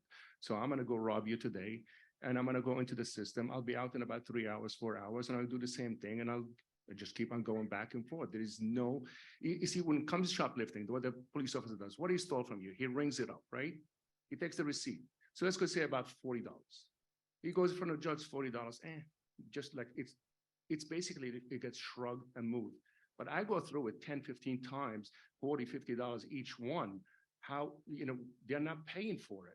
They're not paying for their action. They're not paying for the product. They get away with it more time than they got caught. So I'm going to keep on doing it. They gotta stop it. Like, okay, 1 time, okay, 2 times, okay, 3 times. No, you're gonna go in. Wellington? So I'm much more optimistic, and your point is excellent, well taken. This is not an issue compared to the 1960s, where I see looting, smashing store windows, grabbing the TV and running away with it. New York is in a much different place, thanks to Bill Bratton, the Comstat and all this targeting. But to everyone's point, we need to come together in this. The mental issue, I have to thank Trinity Church, for example. Trinity Church is committing $1 million for the next 10 years to help the mentally ill. The people that push Michelle Go and kill Yuna Lee both have mental issues. And you try to sleep him on the street, you will have mental issues. So, and the job opportunity. So this city is far better place. I feel safer, even though I've been a victim, and also they broke into my house. That's another crime. But those are different era. This city is far safer than those eras. I am not afraid. I take subway every day, even at the wee hours in the morning. So Just that be clear. I was dripping with blood, right? So, but we need to come down. This is not a city that one man or one group can solve it by itself. We are on a dynamic. We are severely short of office workers. 1 in 2 are not back in office. We need that critical mass. We need all of you to support. By you having walking down the street means a lot to a community that's struggling. So I'm very optimistic about the future. If anything, we should be looking for the better, which is to say, how do we position for the 22nd century or to make this the greatest city on earth? Thank you. We're running out of time, but Joe, All quickly. right, I'm gonna give you Sorry, two. I didn't mean to step on the applause. Two really quick, and I think they go together. It is to find a solution for the worst of the worst recidivist and the shutting down or investigation of the marketplace that these recidivists are selling to, that are then in turn selling to the public, the stolen goods. I would say take the handcuffs off the police department. Officers don't feel good. When you go to work every day, you do your job, which is to arrest some perp, and he's back out on the street half hour later, and they literally will say to me, Deb, we're sorry this happened again, but he's gonna be out in a half hour if we find him. Take the handcuffs off the police officers. And with that, thank you all very much. Greetings. Let me get started here. My name is Henry Siegel. I'm on the executive board of the Manhattan Chamber of Commerce, purely a volunteer position. I wanted to thank the earlier speakers for their fantastic contributions, and my colleagues Jessica Walker, Don Winter, and behind the scenes Nadia Ben-Said and AB for providing the leadership and efforts to make this day possible, and especially Mayor Adams for prioritizing this event. To all of you who took the time to attend this conference, thank you. I have never in my life seen an issue that unites all New Yorkers so easily across all socioeconomic and racial gender lines, full stop. We demand that our city fulfill the basic requirements of safety and security. If we don't have these, we don't have a functioning city, let alone one that will thrive. And guess what? We don't have that now. The rationale behind this summit is to brainstorm solutions that can be implemented in the short term.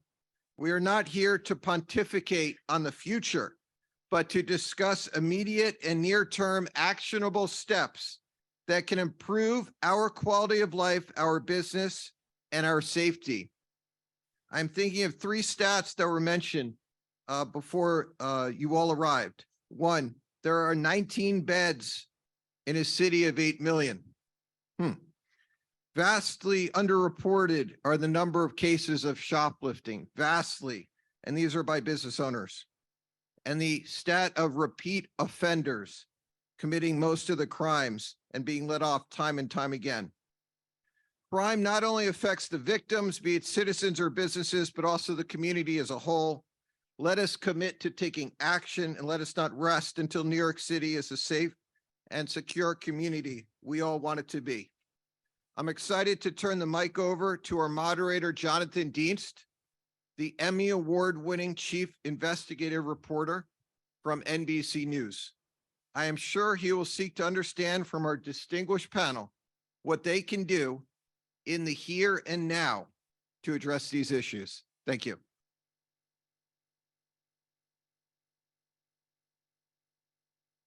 Thank you, Henry. Thank you, everyone, for joining us today. It's a privilege to be here with all of you to help moderate this important discussion. As DA Bragg says time and again, it really is about justice and fairness, certainly for the accused and most certainly for the victims of crime and for all of us in the public. Data shows New York City is still the safest big city in America, and those here on the dais, whether you agree or disagree with their views on public safety, policing, incarceration, or policy, they've dedicated themselves to public service and doing what they think is right to help make improvements.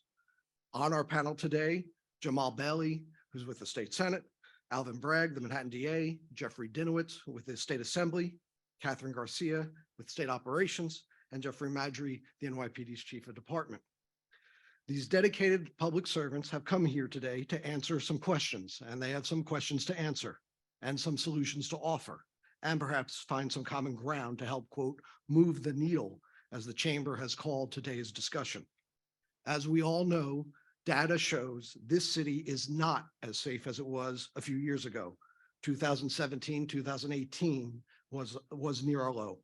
Our crime levels today show we're at about 2006 crime levels. Of course, this issue is far more complex and controversial than just looking at numbers. So to kick off what is meant to be an earnest discussion, I thought I'd take the liberty to present some past quotes from our panelists and others, and some additional data for your consideration. Senator Bailey from his official website. Criminal justice reform is sorely needed in this day and age of overcrowded prisons for minor crimes, unjust legal decisions, and ongoing injustice. The NYCLU offers strong support for bail reform. It says, prior to bail reform, many New Yorkers would have had to sit in jail in often dangerous, even deadly conditions, even though they've not been convicted of any crime. And when it comes to decisions on who gets bail, too often data shows race is a factor. That, quote, dangerousness inevitably becomes a proxy for what race a person is. The Manhattan Institute cites data that shows Black New Yorkers are far too often the victims of crime, that they're victimized as much as 75% of the time in certain crime categories. Quote, with Black New Yorkers disproportionately represented among those arrested, convicted, and incarcerated for those crimes. One study by John Jay College shows even after bail reform, the persistent racial disparities continue. But another John Jay expert countered, bail reform means you can shoot someone on a Friday night and be back on the street on Sunday. Here are some correction numbers. In 1993, the inmate population on Rikers Island was about 9,500. 2018, that near record low crime year, Rikers population was 7,000. Today, Rikers, with its many ongoing problems, is holding about 5,000 people. State prison officials tell us in 1999, there were 72,000 incarcerated people across the state. Today, that number is less than half at 31,000. Discovery, another major concern. DA Bragg has called it a Herculean task for his office to try to turn over evidence and witness information in such a short time frame. Many DAs say too many criminal cases are now getting dismissed because the paperwork simply can't get done in time. One last stat to share with you, which was brought up in the earlier panel. Last year, NYPD data shows 43 alleged repeat offenders on the Upper East Side committed 450 crimes in the 19th precinct alone. Many of those 43 suspects allegedly hit stores time and again and again. And those same 43 are accused of committing more than 1,000 crimes in total across all 5 boroughs in just 1 year. 43 suspects, 1,000 crimes in just 1 year. And what's happening in the 19th precinct is happening in many parts of our city. So, Chief Madry, since those are your stats, let's start with you. You have some key leaders from Albany sitting right next to you. If you will, please share with them what the city needs from them. And Jonathan, thank you, and to the Manhattan Chamber of Commerce, thank you for holding this important event and for inviting me as to be one of the participants, and also to put me on stage with a distinguished panel of leaders and experts in dealing with the public in other fields. Jonathan, you read up some interesting statistics, and you know the title of this this forum right here, finding common ground to move the needle. That's what I believe we need to do. We need to find common ground. The DA has policies, our legislators created policies, and we don't want to discount their policies. We don't want to discount law. We don't want to discount the things they put forth to help create a little bit more equity and to make sure people are receiving justice. But we also want to make sure that, you know, we kind of work together within the policy and make the adjustments that we need to make sure that someone who's been arrested 40 times doesn't continue to go out there and victimize store owners, victimize businesses, which ultimately victimizes a person somewhere down the line. So on that front, what do you need from them? Well, I think what I need, from where I sit, I think we just need a few minor revisions and a few minor tweaks, and we need resources, real resources, to help people like this. If someone is being arrested 40 times, at what point do we bring them and say, hey, you sir, ma'am, we're gonna help you get a job, or we're gonna help you get cleaned up, or we're gonna help you with treatment. We need those resources even before they arrest to make sure they have what they need. And then at some point, we have to make a decision. I don't want to criminalize poverty, mental illness, but at some point we have to make a decision where we say 1, 2, 10, all right, we have to take justice. Now justice has to come, and it may have to be in the form of an arrest. And maybe in that form of arrest and, you know, in the sentencing, maybe there is the resources that's provided to them. Maybe we have to force the resources upon them, but we have to do something to make sure we don't have these repeat offenders constantly going in and doing these crimes. Well, the state senator for the assemblyman, what can you do to help? You've heard the mayor call time and again, you need some tweaks to bail reform, you need some tweaks to other laws that have been passed. Where do you stand on it? What can be done? What's reasonable? Well, first, thank you. Good morning, everybody. It's great to be here, all the way here. We did make changes to the criminal justice laws several times, including last year, and repeat offenders can be, under many, many circumstances now, held, bail can be set. Now, of course, many people can afford bail. People should not be deluded into thinking that bail means people are going to be on Rikers, because the only people who are going to be on Rikers are the ones that don't have any money. Other people make bail. It's been our experience in dealing with, and I've met with owners in my district of CVS, for example, and they've been repeatedly victimized, and we know that. And I asked, and they have not necessarily taken the steps that they need to take, even though we know it costs money and that's not really fair. But it's also been the case, and this is, we've heard this repeatedly, that in many cases, the police, and I think overall the police are doing an excellent job in what they're supposed to be doing, but I think many have the attitude that what's the point of arresting people if they're just going to be let out right away?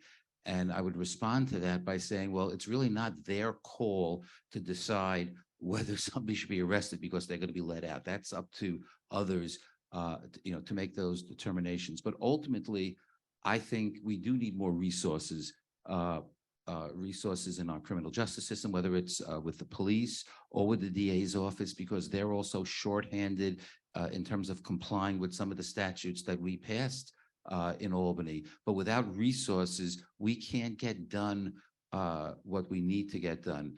Crime is higher than it was a few years ago. There are many reasons for that. It's not one simple thing.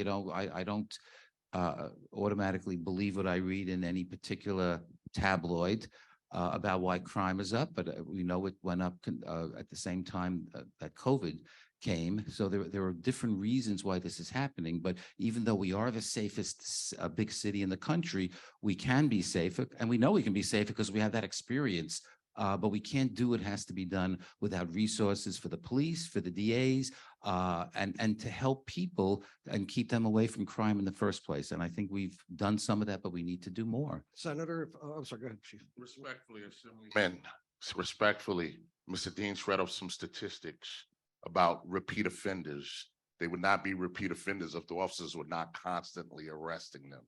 So we're not gonna, and no respect to you, but I'm not gonna stand here with the notion that my cops are walking in there and not making an arrest when we are constantly arresting the same people. I think it proves that we are.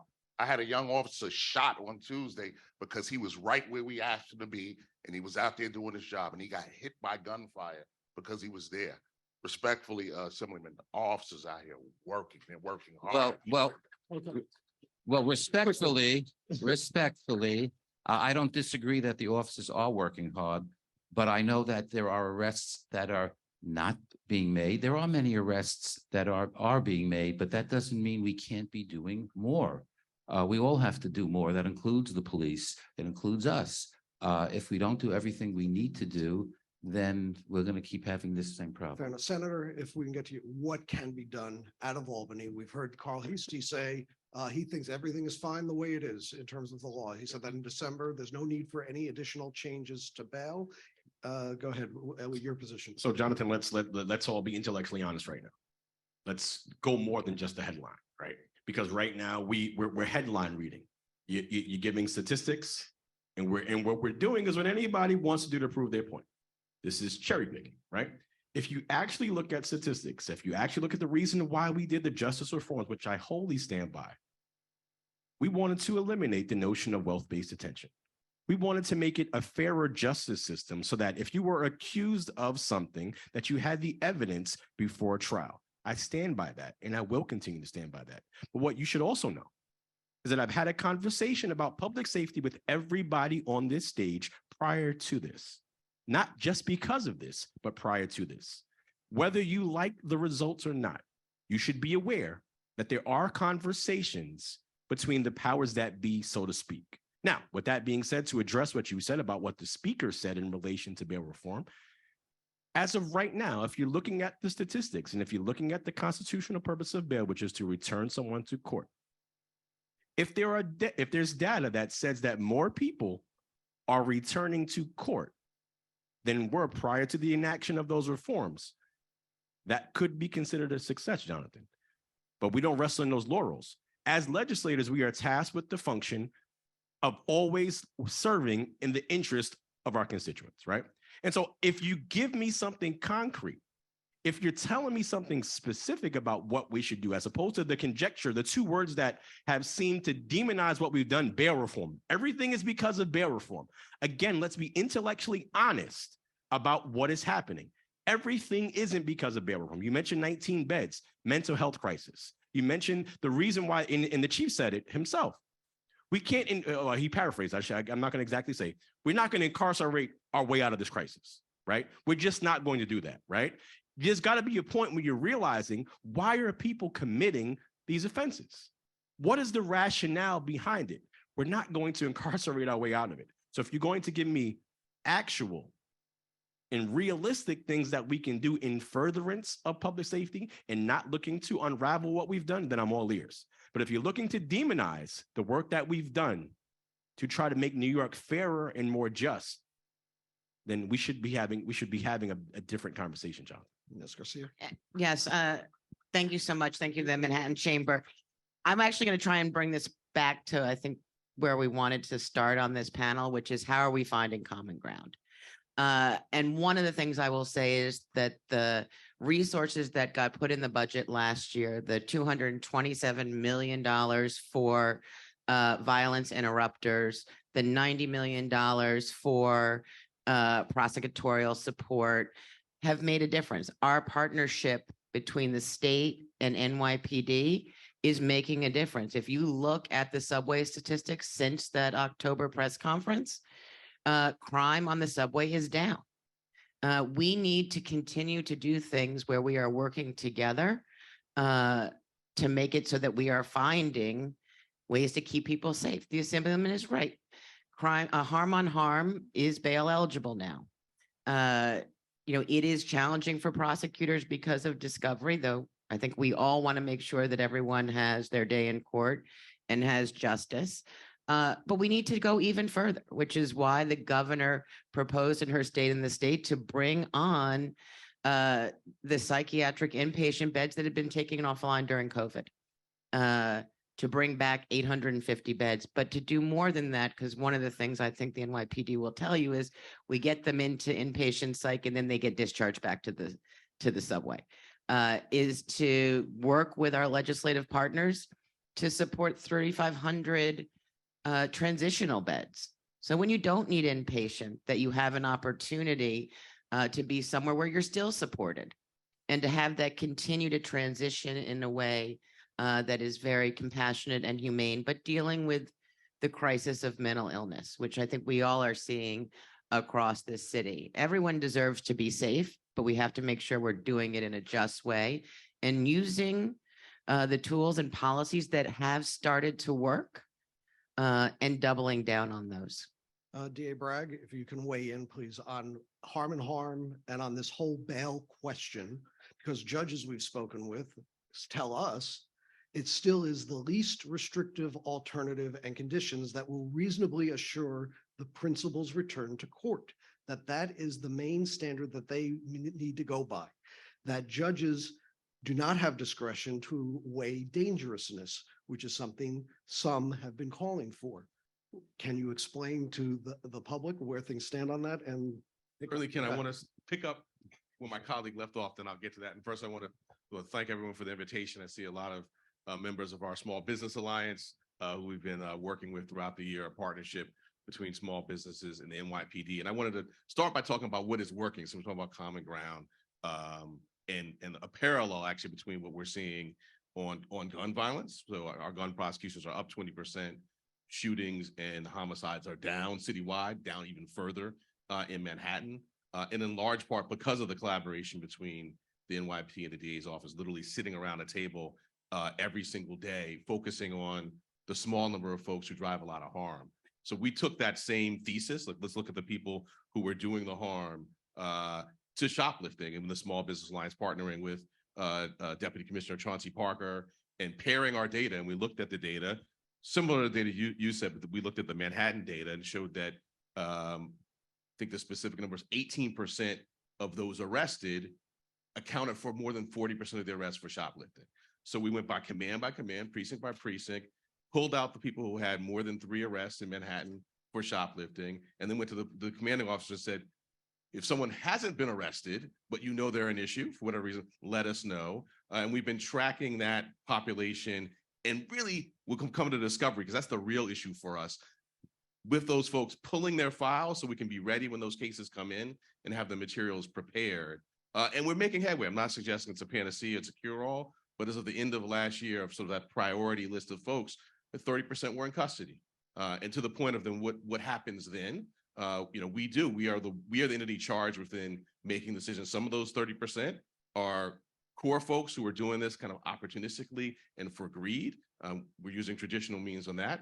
Others who are acting out of a mental health issue or substance use disorder, we have deepened incredibly in Manhattan our resources in that regard. So we're using that. So I just wanted to kind of focus us on, there is a fair amount of collaboration already going on, and we've made a fair amount of progress. It's just it's an issue that, much like we see in the shootings and homicides, we've got to keep on working together, but we have a template that I think is working, and it's based on that collaboration. So do you see any collaboration here on this panel today for this issue of repeat offenders 3 times, 5 times, 10 times, 20 times? What's the number, and what can these Albany legislators and leaders do to say, okay, in cases like that, maybe we need to tweak the law again to give judges the discretion for dangerousness? And if not, why not? So let me tell you the number one issue, which is actually not that statute. And I think there was a report out today about, and you've alluded to, discovery reform. That's the number one issue in my office, and I think for public safety in terms of statutes. I was going to get to that next, but if you could please answer that question for me and some of the others, please, about dangerousness standard for repeat offenders.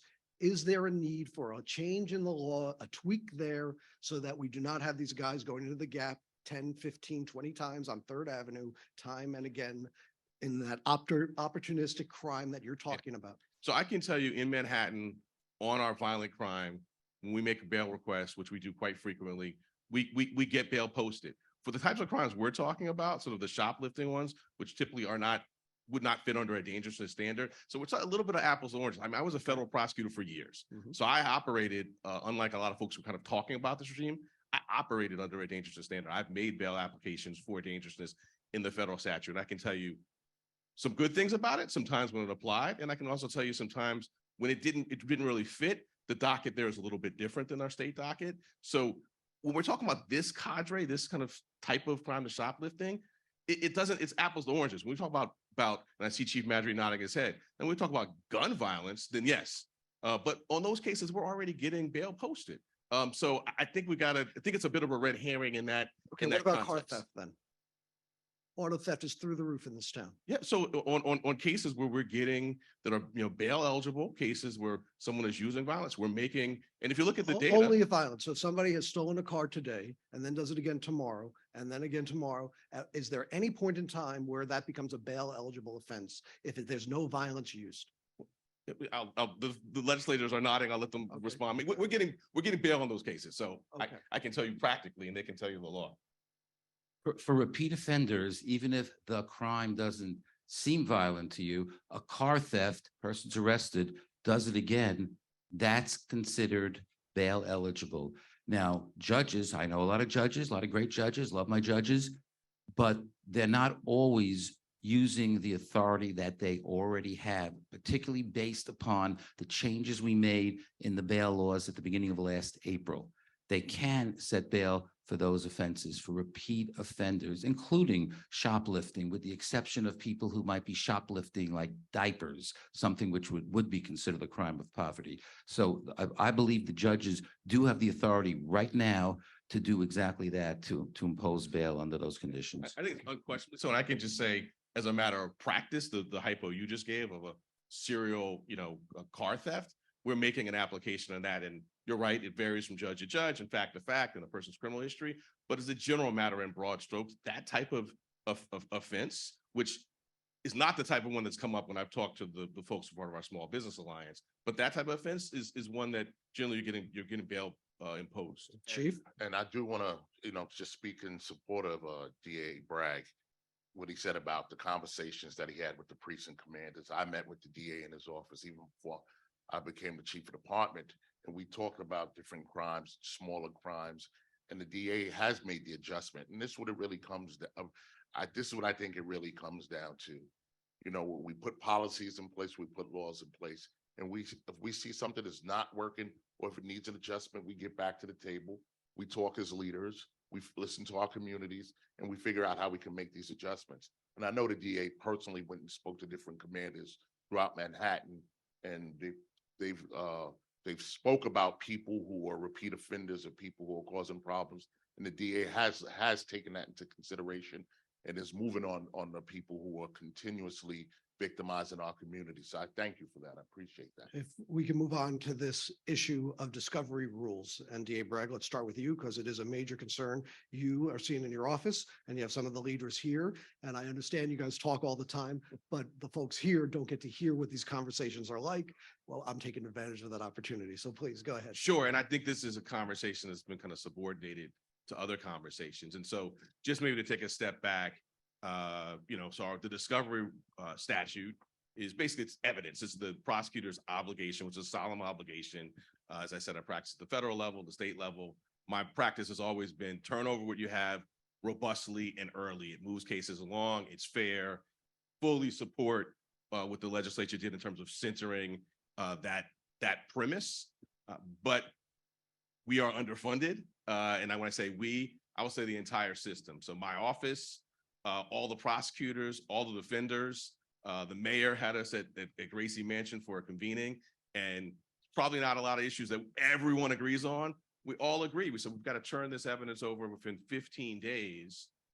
And I will tell you, right before I joined the district attorney's office, I was doing a case with a large law firm in town. And when we went to do discovery in that case, they pulled out about 15 different platform options.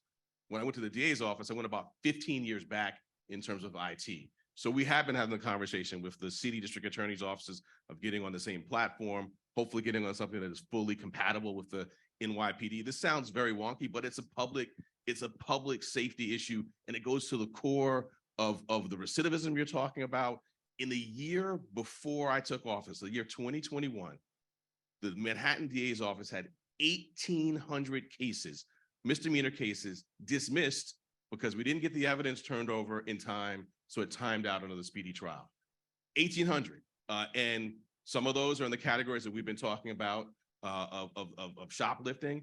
Many of them are in the misdemeanor domestic violence context with cases, and I'll just I'll give an example. I don't want to take up too much time. I think this is really important.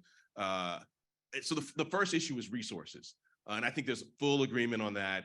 And I think there's funding in the budget, and that needs to be prioritized. And that's a conversation we've been having. The other thing is, looking back at the statute, and right now we have an obligation to turn over, basically let's call it the universe within 15 days. And I think looking at the statute and doing a tweak, centering the premise that we got to get you everything eventually, but that the primary evidence within that, so you're sort of kind of doing it in two tiers. And let me tell you why that would be important, an example of that. So if we are doing I'll give you an actual example of a case that got dismissed. We had a misdemeanor domestic violence case where, as we do in many of these cases where it's asked for, We have witness aid services, provided services to the victim. That included a car into our family justice center, other provision of services. And we disclose that information as we should, as something that was received by the victim. We disclose that to the defense. What we didn't turn over was like the receipt for the car service and other underlying documents. Because we did not turn over that information within the time frame, that important case involving domestic violence was dismissed. So that's in that 1,800 number. So we've been talking about how to sort of kind of address that and sort of get that. And I think that's consistent with everyone's goals. And in some ways also will cause cases to move faster. Is it just budget, or is it also slide the calendar a little bit? Maybe it should be 30 days. Is there a window that you're asking for, or that you want to touch upon? Go ahead. They want to silence me. So we have made changes, right? So the initial changes that we made. So in terms of fairness, right? We saw a difference between in defendants and out defendants. So it went from 15 to 30 and 45, depending on 30 days, 45 days, depending on if you're in or out. There are also voluminous records exceptions, right? If it's body cam footage or just footage or just something that would be so voluminous that it wouldn't be reasonable for a prosecutor or any prosecutor in the office to be able to get to that, you can apply for a good cause exception. And 99.999% of the time, those exceptions are going to be granted. Last year at the budget, around the budget when we made some changes, DA Bragg, DA Clark, the five New York City DAs sat down with something. We talk about collaboration. This is the first time this happened with executives, with the executive's office, Senate, Assembly, and defenders as well. And they crafted around some of these policies. So Jonathan, you're saying that you don't get to see behind the scenes. These are the things that are happening that just not reported on, right? Because it's a lot easier to sow the seeds of division that we're all against each other and that we have divergent things, right? I'm not saying you personally, Jonathan, I'm saying it's easier to have a bad headline, right? But the prosecutors, the defenders, the legislators, the executive, all worked on that. Are there other things that the prosecutors want to see done? There certainly are, because they are the ones who do it on a day-to-day basis. And when they see something, they say something to us, right? Are there conversations that we can have about making it flow more seamlessly? Yes, but I think that we have, because DA Bragg mentioned before he went into office, that was before we made these changes that we made in last year's budget. So going forward, that case wouldn't be dismissed because of what we call at these summits the 15th memo book, right? Because what would happen if every officer on the scene, right, and the chief can attest to this, every officer has a solemn duty to report everything that they've done, even if they just said saw a light bulb at the scene of the crime. That has to go into the record, and that has to be part of discovery, right? We don't want cases to be thrown out because of the 15th officer on the scene that wrote about the light, right?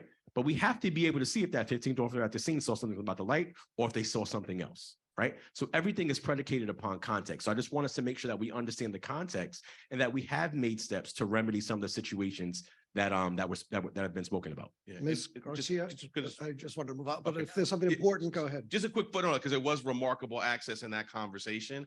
And I think one thing that I've seen as especially litigating, and that was for me, seeing how the sausage is made, the inside of it. And we were on Zoom, share screen function, moving words around. And I think we'll hopefully do that again this session, because what also happens, and I too love the judges who I appear in front of and have to have a very good working relationship. So I say this with care, is they weren't on the screen with us, right? And I'm not suggesting they should be, that wouldn't be appropriate for them to be there. So we have some instances, I'm trying to be delicate with my language, where some judges would agree with those of us who were on that screen and say, oh, I know exactly what you meant. And then some other judges who would say, that I don't think the plain language says what I think maybe we were trying to. So we still have some of these issues persistent, which is why we're going to keep talking. Absolutely. Ms. Garcia, moving topics a little bit, but for this audience, what message do you have for these business owners and who are increasingly worried about the safety of their own workers, that a lot of these stores now have to lock up their merchandise in order for it to be handed out. Just yesterday, Harlem and Washington Heights bodega owners called for tougher laws, tougher prosecutions, because they feel they've been left vulnerable and that there's simply too few consequences because they're the ones being targeted daily. It has been really tragic to see what has happened, particularly with our small businesses as they're struggling to come back from COVID. And no one, whether or not you have a small business or not, wants to go in and have to wait to get a tube of toothpaste. It makes you feel like you're living in a very strange society. And the governor has been very focused on this. And this is why we made the changes that we made, both in that and in the discovery statute, which I think was like a Sunday, maybe the 10th day the budget was late. For 3 or 4 hours. Yes. So we do talk to each other sometimes at painful length, but this is about continuing to double down on tools that are working, on collaboration that is working. We are very concerned at the governor's office about petty larceny because things are going down on murder, on shootings, both in the city and across the state. And we have other tools we can bring to bear on making sure that like every gun used in a crime that we are getting the DNA evidence and being able to match that across the state. Because if you think there isn't a connection between Brooklyn and Rochester, you are wrong. And we have to be looking at things holistically. But we have seen an uptick and people are experiencing the petty larceny. So we need to make sure that prosecutors and the police are using the tools that the state gave them around recidivism. We also need to make sure that we are funding alternatives to incarceration, particularly when you're talking about misdemeanor crimes, that we are getting somebody off of that path as soon as humanly possible. And if there is a mental health illness involved, that we are getting people the treatment they need to make it so that they are not committing crimes. But this is something the governor is very focused on, and why we did end up having those long conversations, because she wanted to ensure that what is called harm plus harm actually ended up in the statute. And Mr. Dinowitz, about resources, I know it's something you wanted to bring up and discuss, but if it seems to me, sitting where I'm sitting and covering this every day, this poor DA has a choice every day. I can either lock this guy up or I can let him walk the street because there's nothing in between. There's not enough beds. There's not enough resources, mental health, drug rehab. The waiting lists seem to be never ending. What can you talk about? What help might be on the way for that middle ground of what Ms. Garcia was just talking about? Well, I think even though we all come from different directions, the governor, the legislature, police, DA, I think we're all after the same result. We really are. And I think we've started to see results. Crime is going down, at least the most serious crimes, but the crimes that many of you are most concerned about, the lower level crimes, we need to do a lot more. But I think the governor in her state of the state, and we'll hear more when she submits her budget, she has made proposals which I believe, if enacted, will really make a difference, whether it's dealing with mental health issues or any one of a number of other issues. We have to make sure we do have the resources, and that's what the legislature and the governor do. So we have to determine what the priorities are, and we have to prioritize this. And I can tell you that I guess I'm fortunate that in the area that I represent, murders and shootings, frankly, aren't our main problem, I'm happy to say, but people still think things are out of control. Robberies in stores, car theft, drag racing, all the things that affect people's quality of life are happening in our area, and I assume throughout the city. So we have to make sure in the next couple of months as we go through the budget process that we put the funds into the things that will have an impact. We have to make sure the police get what they need. We have to make sure the DAs have resources. We have to make sure that the governor's proposal for mental health beds get done, and a number of other things. And I think if we do all of those things, it will have an impact. You know, we've seen crime go down in the city, and I attribute that certainly the mayor and the police have had a significant role in that, but we have much more to do. You know, we're used to low crime in New York because we've had years of diminishing crime rates. So when crime increased at the advent of COVID, it was horrible. Hopefully the direction it's going in now will continue, but we have to get it done up in Albany between now and March 31st for the budget. And for Chief Madry, raise the age. We hear the mayor, we hear the police commissioner talking about this problem of youth violence and youth crimes, some of it not violent, much of it not violent. What do you do? Is family court the answer? Is that the right path? Are summer jobs the answer?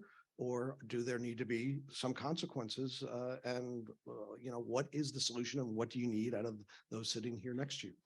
I think it's a little bit of everything you just mentioned, you know, resources, most importantly, resources. All right, when the raise the age statute was put in place and they lowered the age for people to be criminally culpable in terms of their actions. One of the big things that was a part of that, the whole statute and putting the whole thing in place was the financial resources that were supposed to go to young people. So when a young person is in front of a judge and they committed a crime, there was supposed to be something for that young person, a job, maybe a different school, something to help that young person out so they wouldn't go back out and fall right back into that criminal conduct.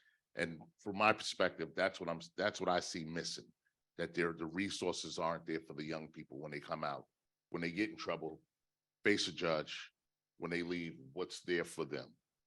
A job, an opportunity. That's what we need for our young people. And that's what I'm asking the leaders up here.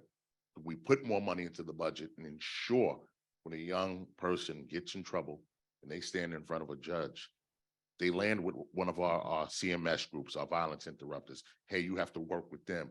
They land in one of our churches. You're working with the church. They land in a place where they may potentially get a job. Hey, you're going to go here. You're going to see the manager at this Home Depot and you're going to start working there and building some life skills and becoming responsible. We need resources for our young people. I'm the first one, and I don't disagree with a lot of the changes that were made. We don't want to criminalize poverty. We want to understand our young people, they're juveniles, and they're going to make mistakes that young people make. But there has to be resources for them when they make those mistakes so they don't walk right back out and go right back to the same street corner. And how realistic the state is already a huge tax burden. Where's the money going to come from? Who's going to pay for it? And how's this going to work? Ask at what cost? You know, what is the cost of a human life? And so when we start talking about dollars and cents, and we start talking about capital, the greatest capital that we have is human capital, our children. Our reality is that the way that we get ourselves out of this is the way that was done. It was via education and economic development. That is the way we get ourselves out of these circumstances. Children do not want to, by and large, I can't speak for every single child that gets in trouble. A youthful offender, by and large, is doing something because there was a gap somewhere. There was a gap somewhere. They didn't have somewhere to go after school. Statistics show that the majority of violent crime committed by teenagers happens between 3 and 5:30 p.m.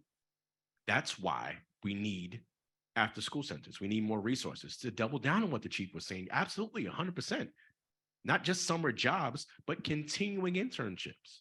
Because if you give someone an opportunity, you give someone a chance, children can do amazing things. These young folks can do amazing things, and they can do our jobs, and they will do our jobs, but they need that chance, Jonathan, and that's the reality. So yes, I'm committed to trying to find a dollar anywhere we can in furtherance of the youth.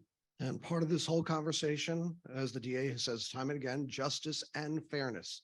So Chief Madry, the NYPD has diversified. For example, I understand there are now more Dominican police officers than any other ethnic group, more than Irish, more than Italian, in the police department. But has the NYPD and is there fairness in policing in this city right now? Is there fairness in our criminal justice system? We heard the opening statement from the website from the senator earlier. How are things looking sitting where you're sitting? Well, I could tell you that's one thing we do work to achieve. We do work to achieve to create more fairness. You talk about diversity. Diversity is probably one of the biggest strengths of this department, where we're able to go into different communities and there's, you know, common ground. We're familiar. Young people could look to an officer, an African-American officer, say, hey, I want to be like that.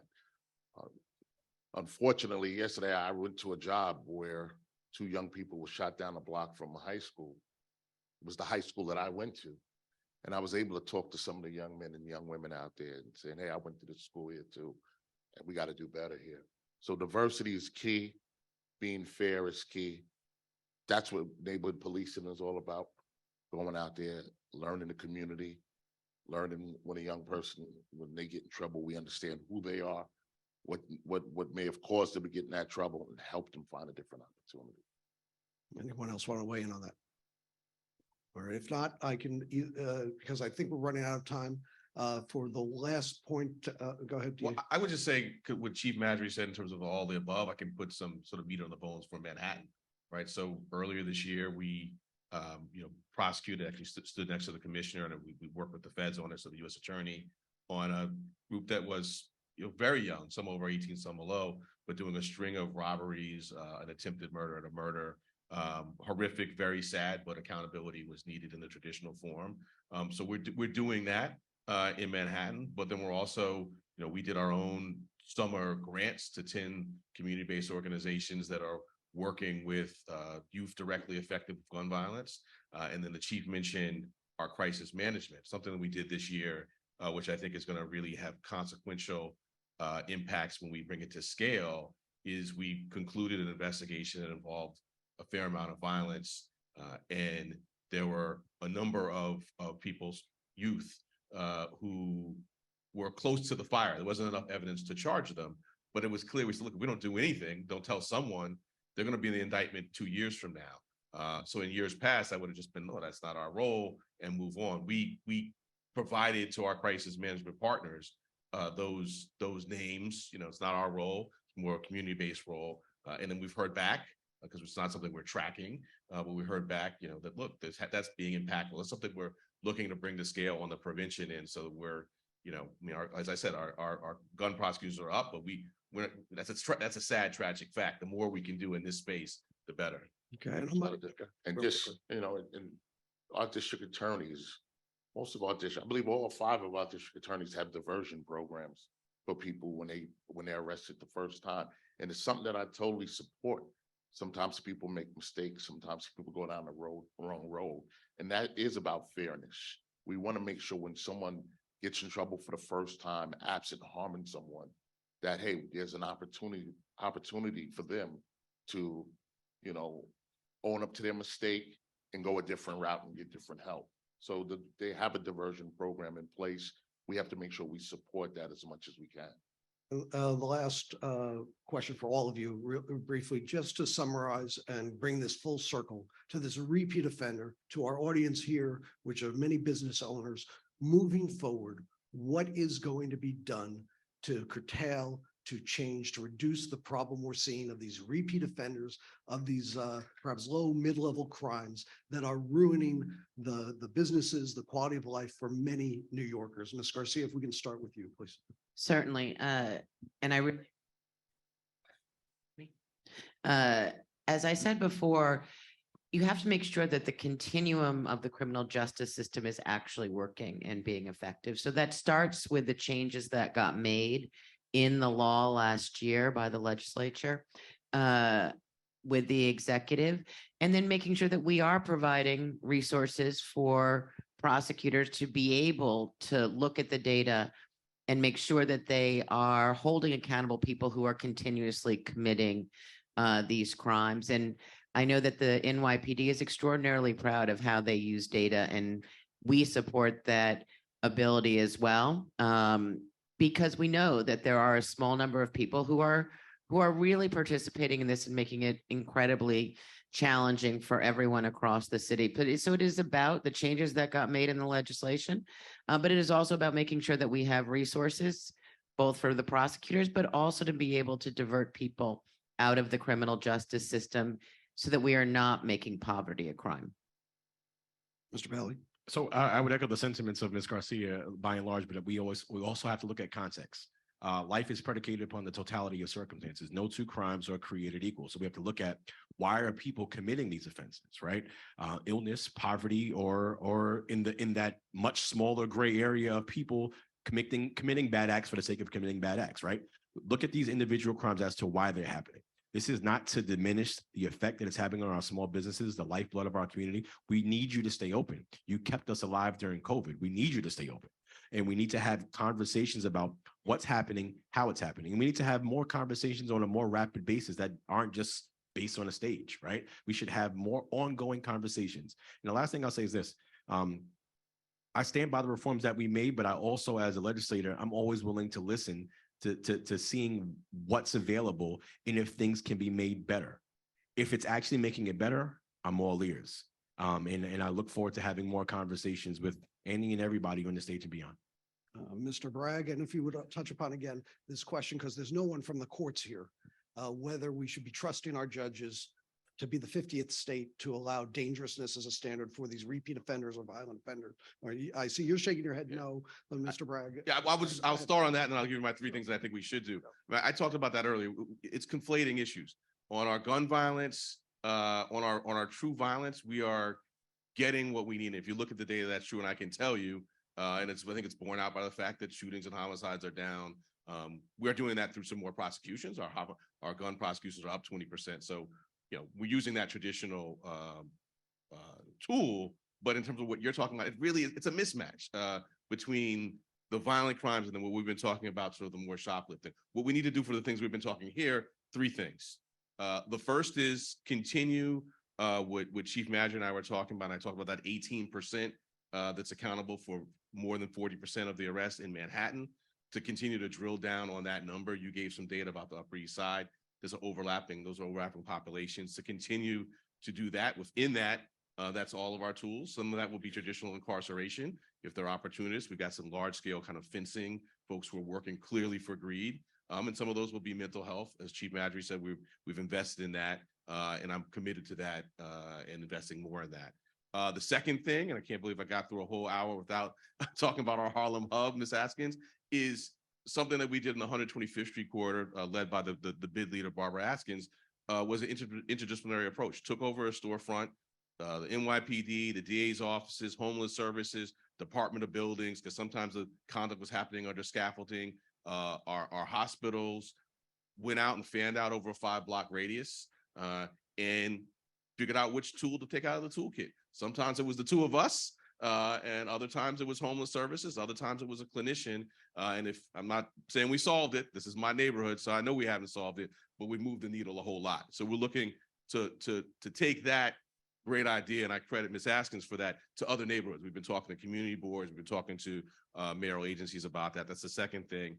And the third is the discovery statute. I'm going to go back to it because I don't think it gets enough airtime. The resources for our discovery, and then we've got two partners here, and Senator Bailey is right. We sat on that screen last year, moved around. It was great. I mean, I was a government major in college. I was proud to be a part of government. And we need to do that again. We need to go back to it's dynamic. How courts interpret, the statute may not be how it was intended, or frankly, there were 20 of us on the screen. We might have put a word in. We might have each had 18 different interpretations. But for me, it's a public safety issue because we are still continuing to see dismissals. And then when we talk about attrition in government, our head count's about the same in the Manhattan DA's office, but I know throughout the state, there are other DA's offices and defenders that have lost a lot of staff over this issue. So those are the three things we need to do. Mr. Dinowitz. First, let me thank you all, because the issues you're facing, we're facing all over the city, not just in Manhattan, obviously. In fact, all over the country. This is an issue which has gotten worse and worse since the beginning of the pandemic. I believe that the issue of dangerousness is a red herring. I think judges have tools that they need to deal with some of the concerns that are here.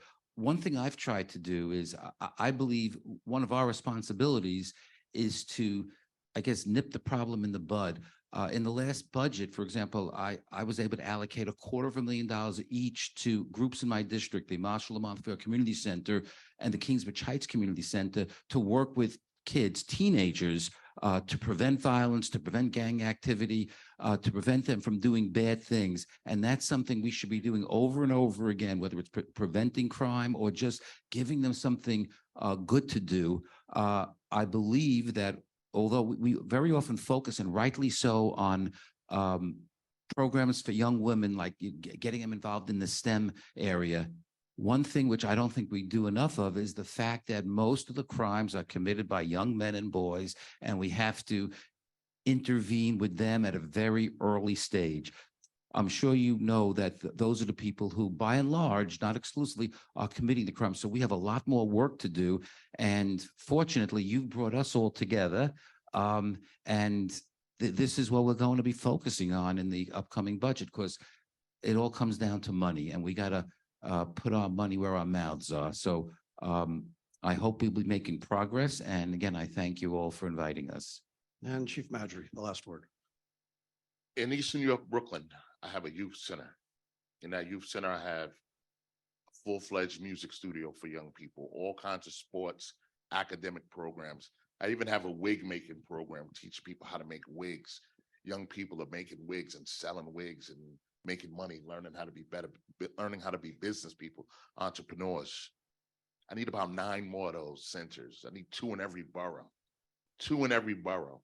You asked about how we're going to handle repeat offenders and people who are committing crimes. Our options are very limited. We're going to arrive at a scene, and more than likely we're going to make an arrest. That's not going to help us. I need more youth centers and more resources to give the young people, give to grown people too. You can come in, any one of you can come in here and learn how to make wig, or join our aviation program where we teach young people how to fly. Yeah, everyone who goes to that program, young people, really go up in there and fly a plane. We need more resources like that, so we don't have to talk about repeat offenders and young people getting in trouble. That's what I need to do better at my job, because I don't have to put people through the system. I want to thank all members of our panel for being so generous with their time and taking the questions head on. I appreciate it. And thank you all for taking part in today's discussion. Thank you.